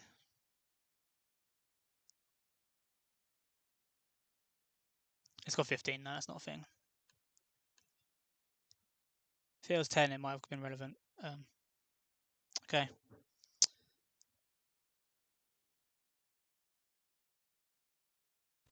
Oh my god, it's all going really slow. My laptop is getting pretty hot.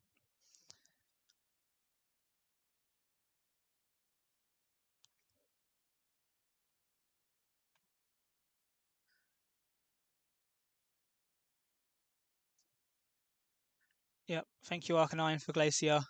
Um, okay.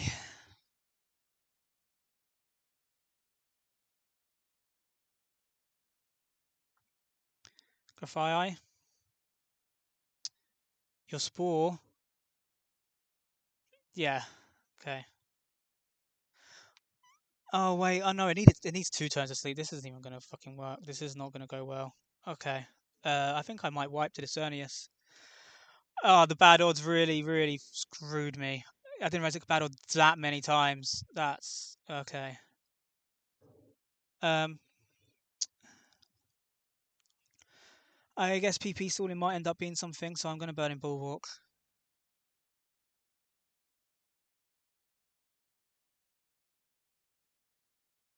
I am one speed faster. See if I had Parting Shot here. Because of the Spiritomb potential, I have U-turn.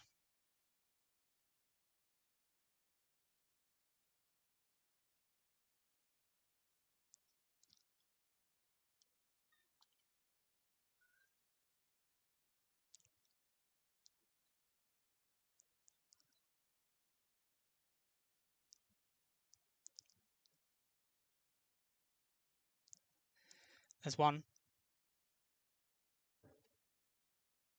Yes! Let's go! Oh my god! Sorry for anyone with headphones. Oh my god.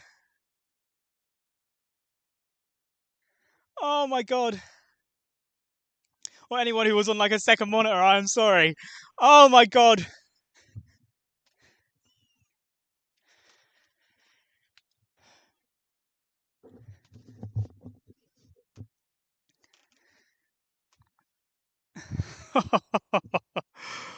Oh my god.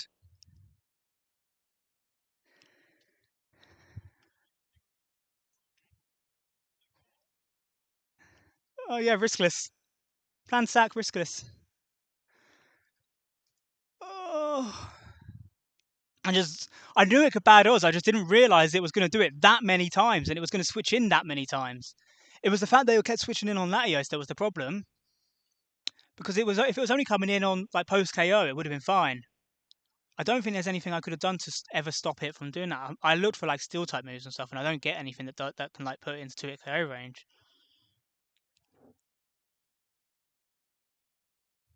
Oh yeah, thank you, thank you. I would have healed then. I would have healed then. I would not have remembered. I actually don't want to heal at all. Like Pokeball or Nuzvile. I want Grafire to be low. Okay. The one thing I need to look at, Citrus Berry is 25%, isn't it? So what's Grafire's HP stat? Because I need to try. Ideally, I want it to be between 98 and 104 for a certain bait, and I think as long as I'm under 104, I think it's fine. But there's probably like a roll that'll come up later into the fight potentially if I'm under 98. It's 228. I think it's gonna be too much.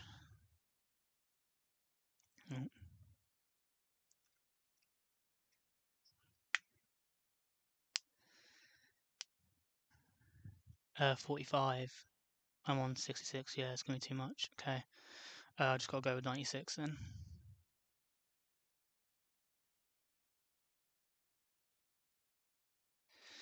Jesus. Oh my god.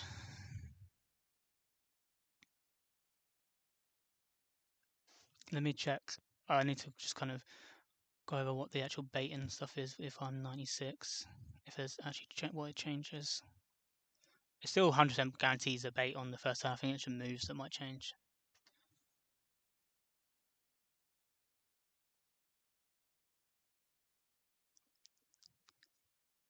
So it's still 100% liquidation from you.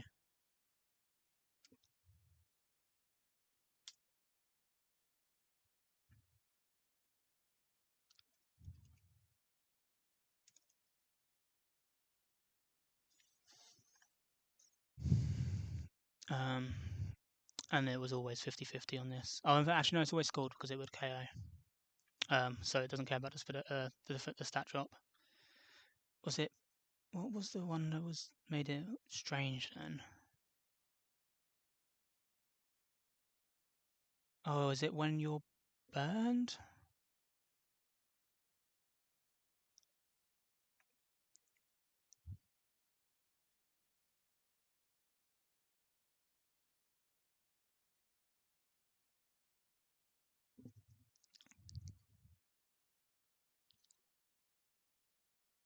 Yeah, it's when you're burned. This is either Ironhead or Liquidation. It becomes a 50-50. Um, that just means that I am taking a burn. That just means that I'm taking a little bit more damage on Scream Tail. It's actually not a big problem because it's still burned. I would have taken 25% instead of like 50%. But I'm just a jet buttoning out, so that's fine. Um,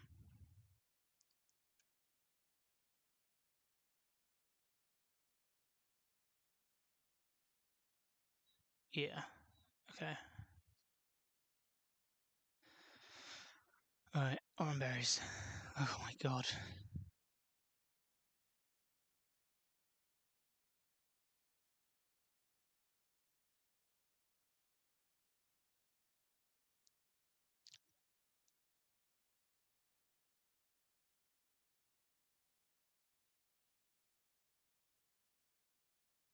Not on Grafai, not on Grafai, don't use it on Grafai.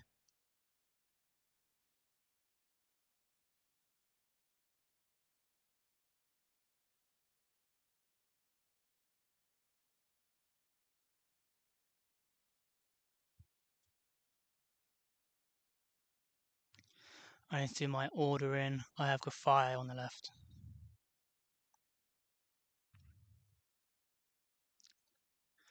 Oh my god, I can't believe that. Wow. I didn't think much of Spore. I was like, oh yeah, I'll just put it on. It helps stall some stuff, and it's like kind of it's the obvious sketch move. And I was like, oh well, it helps for the champ fight potentially. It helps for like to just reduce a bit of RNG. I didn't expect it to be the deciding factor in not wiping.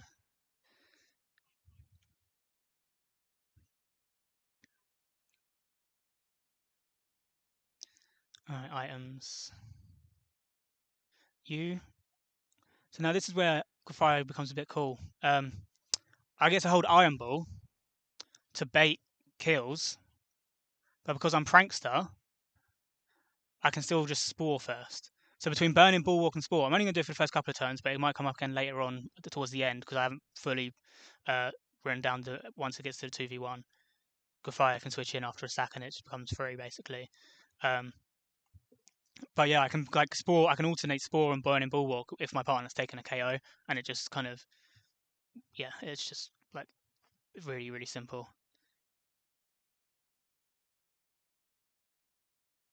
I need parting shot over U-turn.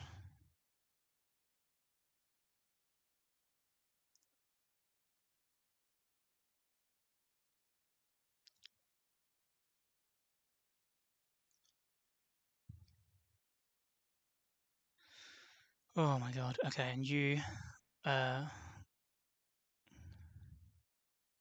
need high horsepower, which was actually the only reason that I beat Byron. Feels for this TM. Um, because I don't want Rock Slide. I want EQ, Sucker Punch, Crunch, and high horsepower.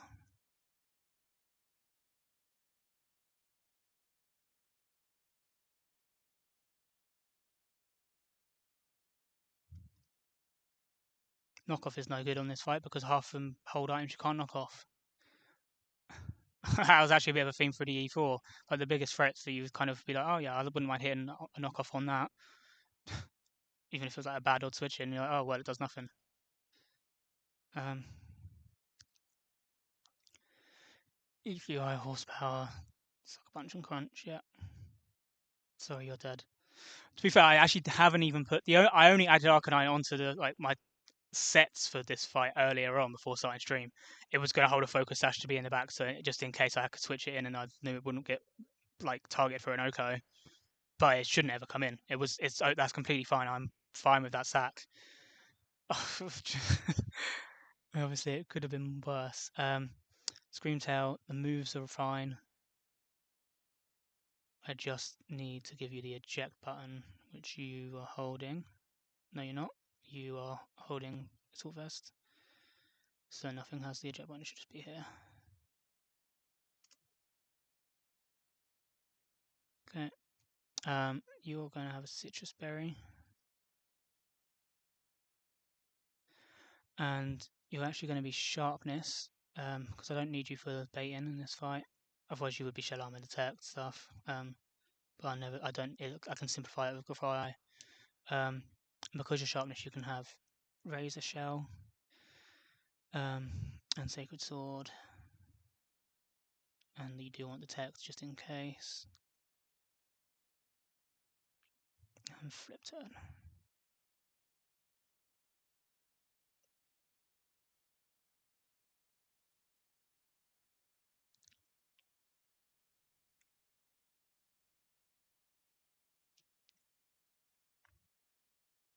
Oh, I bet PP Max just a couple of these just in case.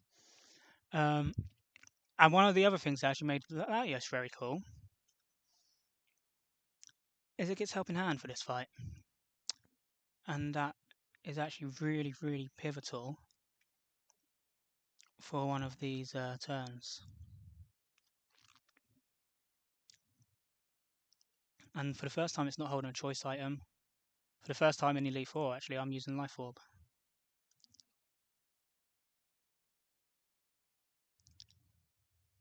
Okay, so Timid Life Orb, Draco, flip turn, Lust the Purge, Helping Hand. Detect, Sacred Sword, flip turn, Razor Shell, Sharpness, careful. Timid eject button, Tangling Hair, important. Yeah, of course, Uncle Wish, you're dead. EQ high horsepower, crunch and sucker punch. Yeah. And you're on the right slot, you fires on the left slot.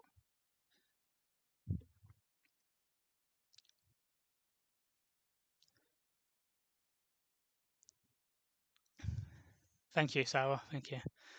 I've already had a lot of luck in that last fight, so spoil on Corbin. Yeah, okay. The only thing left is PP Max.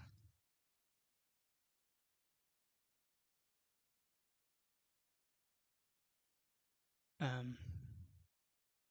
just do it on attack. I don't need it on anything else. And I'm going to save state. I'm not even going to come off of this pause menu because if I autopilot onto healing right now, I would maybe just I don't know. I'm not going to. I don't know. Save state.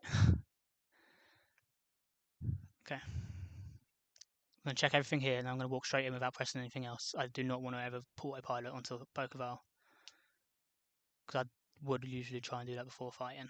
Okay. Got Prankster. Careful, for yeah. It was Iron Ball, isn't it? Yeah. Okay. Okay. Yeah. You're dead.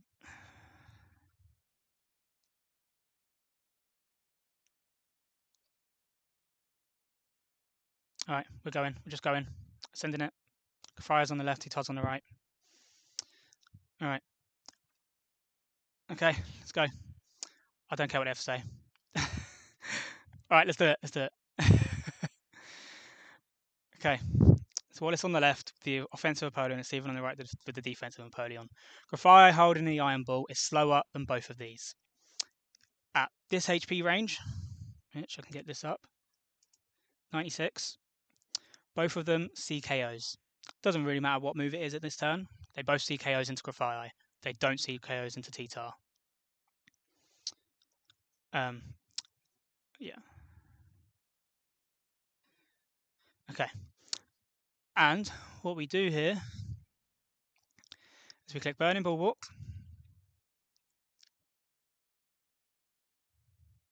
Which is obviously, yeah. Oh yeah, I got Poker trying to sketch transform. So it's probably spread to the whole party. Maybe that is what I got my good luck from. Um, spending 6 hours trying to figure out how to sketch transform and it just not working. And Tyranitar, I did have lines where I was just EQ'd here because I'm protected and I can pretty much I can basically 2 KO both of them. But I want the offensive Apollyon to just sit there and not die to burn. If I was to like EQ crit or something, then it could potentially go down to burn earlier than I want it to. So I'm high horsepower in, but not on this turn. It's crunch first because high horsepower crit can KO the defensive Empoleon. I don't want it to KO this turn. I crunch first. It 2 KOs either way. I want it to come in and turn afterwards. Yeah, high horsepower can crit KO. Crunch cannot.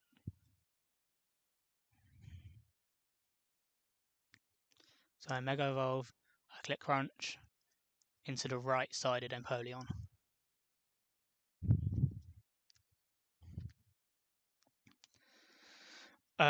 The offensive one is going to click Iron Head or Liquidation into Grafai. It's going to get burned, which obviously straight away halves its damage output. It becomes a bit of a non-threat. And I'm not going to be targeting it, so I don't care too much after this turn if it clicks Protect.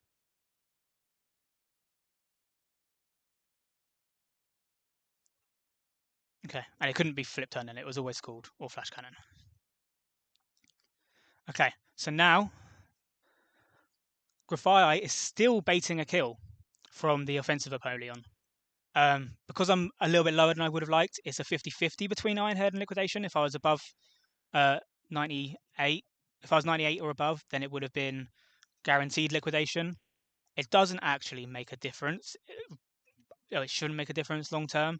It just means Screamtail that comes in here is going to take a little bit more damage. Um, but it's burned. I'm never dead to crits, and I'm eject burning straight out. Um, so if it is Ironhead, it won't make a difference. So what I do here is I parting shot with Grafii into the Empoleon, the offensive one. And because it's burned, it doesn't see a KO into T-Tar. And now I high horsepower the defensive Empoleon. Okay. And that will KO. So I parting shot into Screamtail. And this was important because I want the -1 speed. Because the one thing about keeping this Empoleon alive is Ironhead potentially flinching.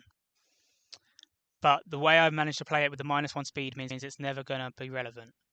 Okay, it is Ironhead, so I take a bit more damage. Doesn't crit, so the parting shot also helps to reduce the damage. There's the speed drop. I eject button out, and I get Latios in. So Latios, after this T-Tar KO, should bait Metagross and not Dialga.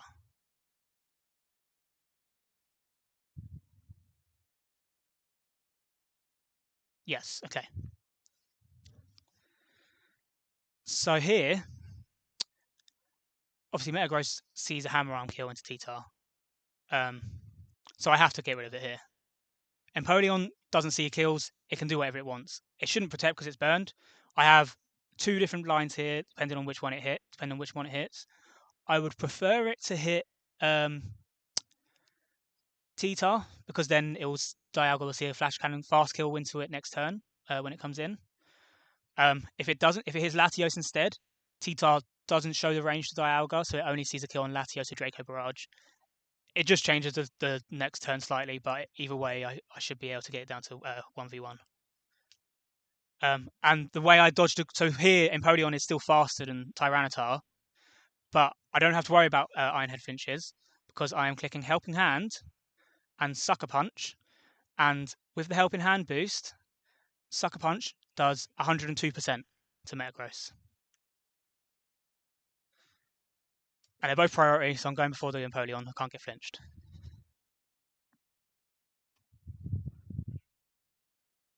Okay. So now, what's it hitting? Ironhead onto Latios. Okay. So I'm at 191. Okay, so that was the less preferred line.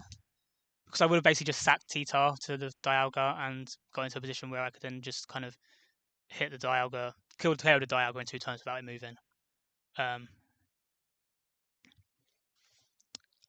But that is fine. What I will now do instead is if I just double check this, yeah, Flash Cannon only does 88% to T-Tar. Uncheck Helping Hand. And that's why Latios was Life Orb on this, not like Choice or anything, because I wanted to be able to click Helping Hand. At 191, it's always Draco Barrage. It does see Ice Beam, but it's not guaranteed. So it's always Draco Barrage. So Latios could flip turn. I don't need to take the damage. The Life Orb chip is not worth it. So I'm just going to hard switch into Samurott, which kind of tanks natural barrages. It's not Assault Vest, so it doesn't tank it, but I mean, it does 25%. It does kind of tank it. And again, Empoleon's just kind of clicking random moves now. It doesn't really make a difference. It might change the baiting on one turn, but I can always adjust to that at this point. So I switch to Samurott. And again, because of flinches, I'm just going to click Sucker Punch with T-Tar. Going to make sure I'm moving faster than the Empoleon, so it doesn't matter what it clicks here. I think Sucker Punch does basically the same amount of damage as the high horsepower and stuff anyway because of the way that Primal Armor works. It does slightly less than Crunch, it does more than high horsepower.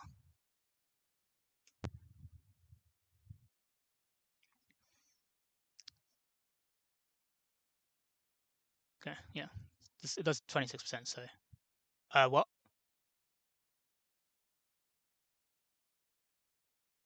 What? Wait, what?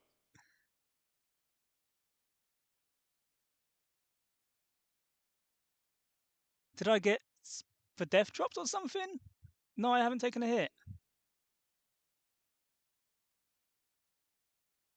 What am I missing here?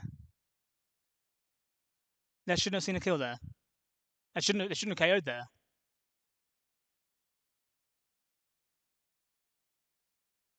Uh, it shouldn't be a problem. Latios is just going to come back in, and then it basically does what I would have done if I had sacked Tita before. But oh, Emperor's Present does. Okay, I didn't know it did the partner.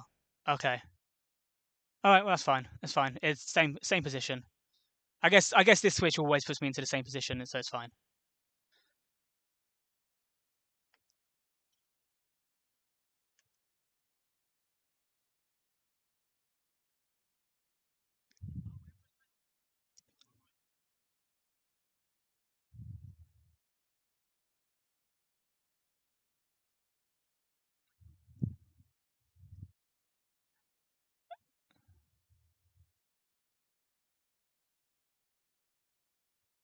I think I'm having to sack Latios here as well because Diago's faster than Samurott. Oh, but yeah, if I saw this on the calc, it would have done more, but it's still not a problem.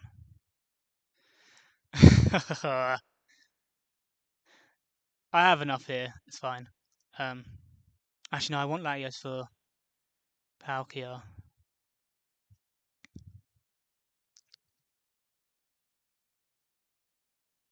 Um, so I would always be baiting into. So Emperor's Present is just. I mean, Emperor's Presence is a +1, then it's a +1 to its partner as well. So hold on. Can I calculate as +1, or is it like 30% or something? Oh, Water and Steel type moves by 30%. Oh, okay, Water and Steel. Oh, okay. See, I thought it was just general attack stats. I did not look enough at Emperor's Presence. It was on the calc, so I was like, oh, well, it's fine. Oh my god, no, it's pressing random buttons. Um, okay, so it's only okay. So Flash Cannon's not going to do anything extra here. It's never going to see a KO onto Samurott. Um, if I was to switch Latios, then it would die here because Samurott's slower. You have Sacred Sword. So I think the play here is going to be switching in Grafii and just stalling a turn with Burning Bulwark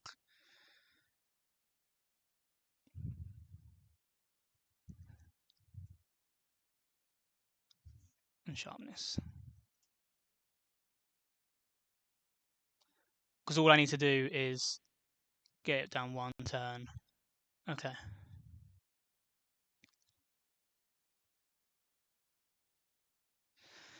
Right, this is going to be a little bit sketchier. Right, okay. Yeah, for external noise. Okay. Um,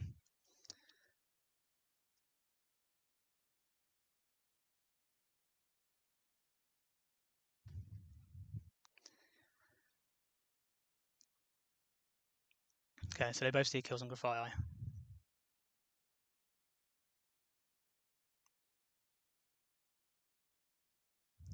Sacred Sword. Burning Bulwark.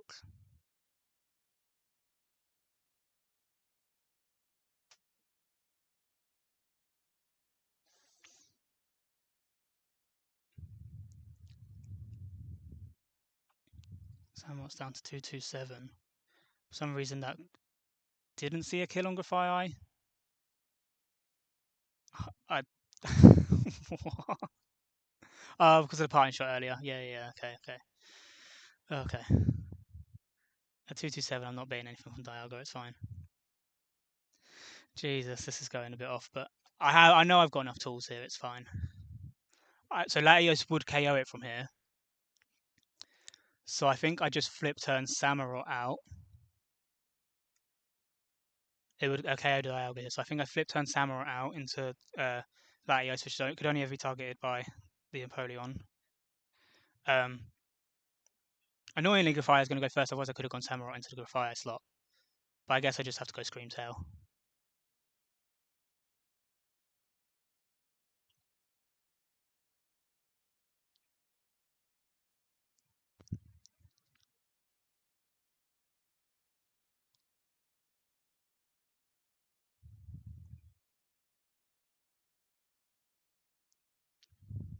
I can't risk switching in Latios.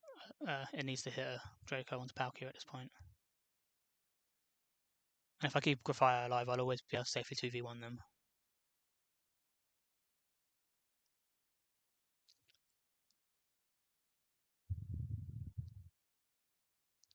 Alright, Dialga's dead next turn. Okay.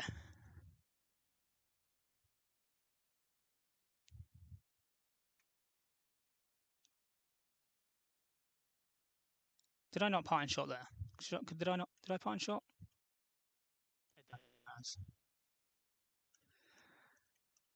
Latios Draco Meteor KOs Dialga from here. It does 50%. Screamtail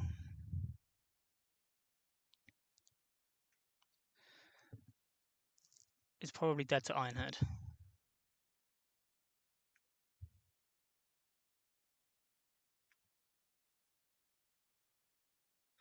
Yes, it is. Okay. So Screamtail is going to switch into Samurott.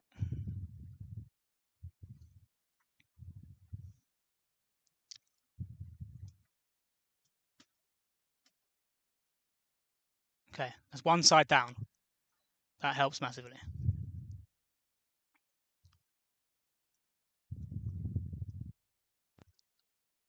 So Samurott here.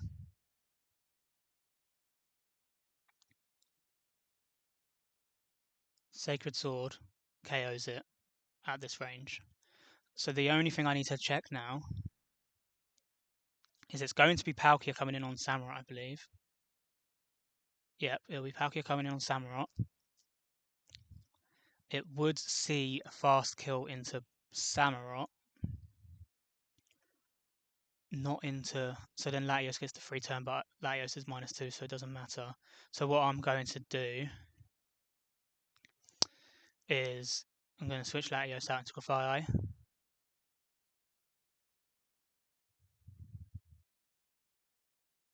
And Samurott is just going to KO this with Sacred Sword.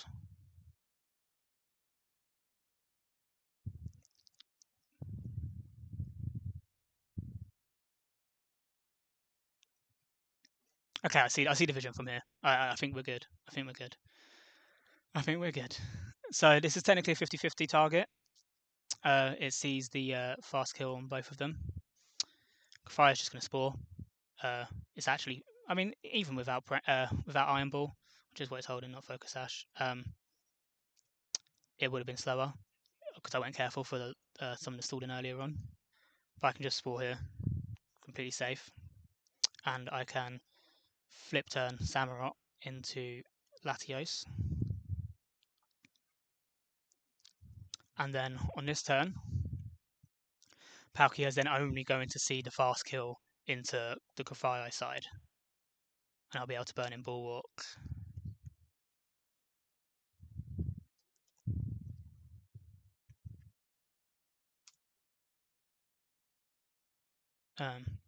So we'll want to click. It can click anything. It's basically it can be Earth Power or a Sphere. Spatial Rend. Well, no, or Spatial Rend. It doesn't miss on this game, does it? It's 100% of vanilla. It doesn't matter. I'll click. I mean, it can wake up this turn. I'll click Burning Bulwark this turn. I'll click Draco.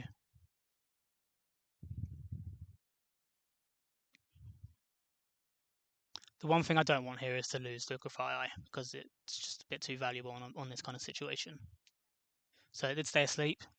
So I can't guarantee Burning Bulwark this turn, obviously. And it's not a guaranteed attack into anything. So what I'm going to do is Parting Shot into Screamtail. If it dies, it dies. It leaves me with 2 Detect Mons up still. And I'm going to Draco Meteor again with the Latios. Maybe should have looked into Luster Purge, to be fair, if I was just going to be spamming a move. But I can get Latios back out at some point if needed.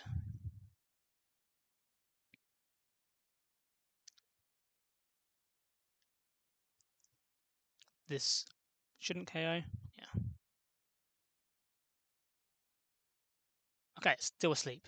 So Screamtail will KO it from here, which is cool. So I can just Moonblast, and that gives me the free turn to switch Latios out into Grafire. Cool. That's simple. And then it's going to be a 2v1 I can score. It should be pretty free from here. I have Encore, so it can't click Calm Mind ever. If it wants to click Calm Mind for some weird reason, I can Encore lock it. Okay. Oh my god. It got a bit spooky, but okay. Suicune sees a KO onto Screamtail and onto Grafire, so it's only going for Grafire. So Screamtail can. I mean, I can just click Moonblast. I can just click Moonblast. And then I may as well click Burning Bulwark here because I know it's going into Screamtail. I know it's clicking in, attacking me. So I may as well get a turn with just free delay. Oh, okay, nice little crit. And then I can Spore on this turn as I just keep spamming Moonblast. The one thing I might be a little bit funny about is letting Samrock get the last kill since it was my starter. I think that should be pretty free. Another crit! Screamtail! Chill! Scrafire's pretty good, yeah. I'm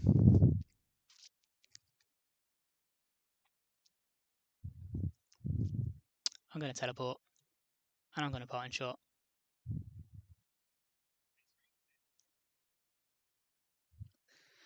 I don't have to do this. I could have just clicked Keeping Moonblast, but Samurott is going to take the final KO.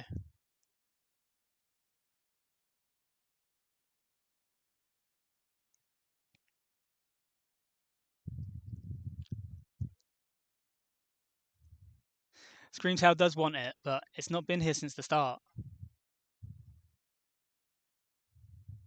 Okay, there's another crit. We'll go Grafire. We can Spore it. We can do exactly what we did before. It's only going to be seeing a kill onto Grafire. Burning Bulwark on this turn.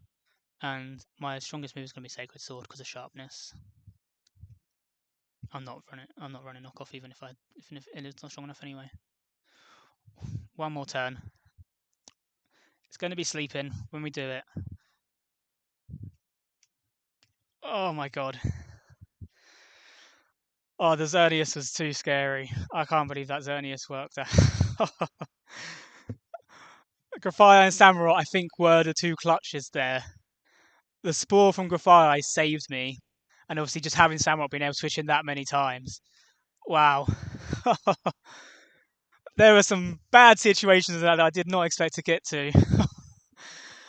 Oh my god, I'm just glad that I didn't miss any moves or abilities because I knew that if I didn't, I had the tools on the team to do it. Oh, thank you. Thank you. Oh my god.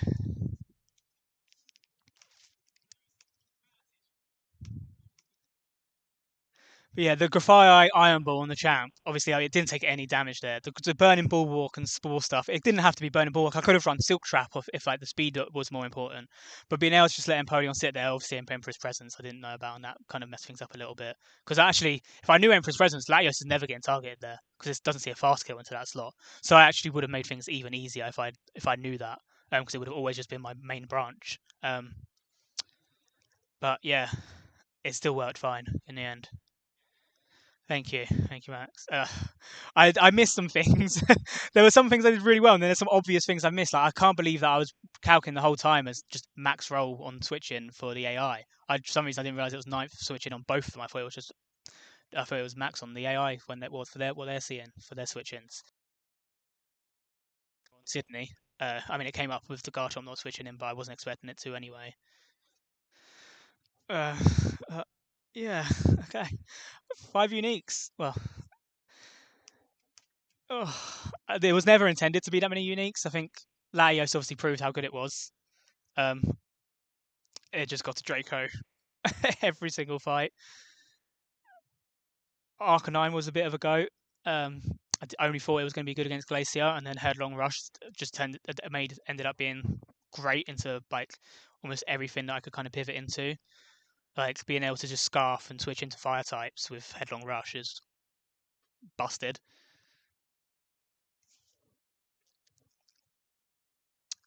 Screamtail, I actually barely even clicked Wish. I only clicked it against Amazenta, and I think that was one of the things that like I think like when Burak did his Screamtail runs, I think it was a lot of Wish stalling. So like that had more potential. I just kind of used it a bit more just as like the fairy type, and Tangling Hair was amazing. Yeah, it's flip turn. Flip turn like made so many leads safe. Like the fact that timid outspeeds most things, and I could then just kind of run specs flip turn and lead into Spiritomb, not have to worry about my lead getting intimidated. I'd led into both the Ninetales and just flip turned out. That was really nice, and I could lead into like, the Okidogi and potentially just KO it. Obviously, I couldn't flip turn out on the Dragapult, but I was always baiting Ghost Move, which then I was always baiting Dragon Darts, which then goes to Screamtail, and I was always baiting Shadow Claw, which goes to Grafaiai. And it made baiting so easy with this team. It was flip turn that kind of saved me. I have just print screened. Hopefully that got it. If not, I'll have to go and grab this afterwards. Oh, that did not get it. Okay, I'll go and grab this afterwards.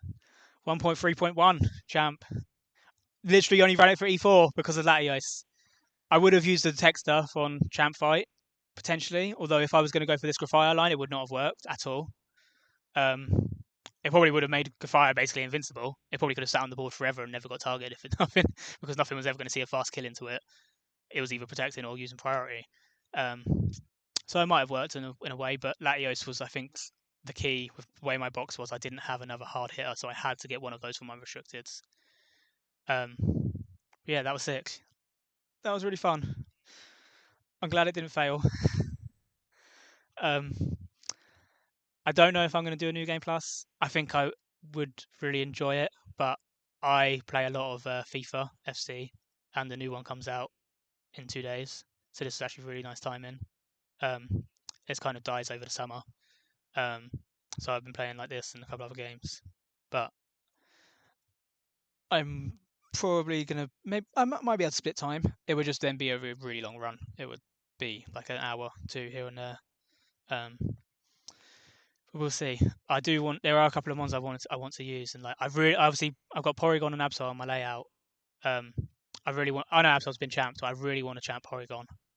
Um, so and I think a new game plus I should have quite good chances for it. I might be able to route for it in the Seafloor Cavern. So I'll have a look and see. I've got some more time today. I might go straight into looking at what potential encounters and stuff I had. If that gets me excited, then I might just start running fun back. Uh, but yeah, thank you guys for watching. Thank you for the help, everyone who helped. Whenever I asked questions, obviously Max helped a lot. But I asked a lot of questions in AI discussions throughout kind of the whole run.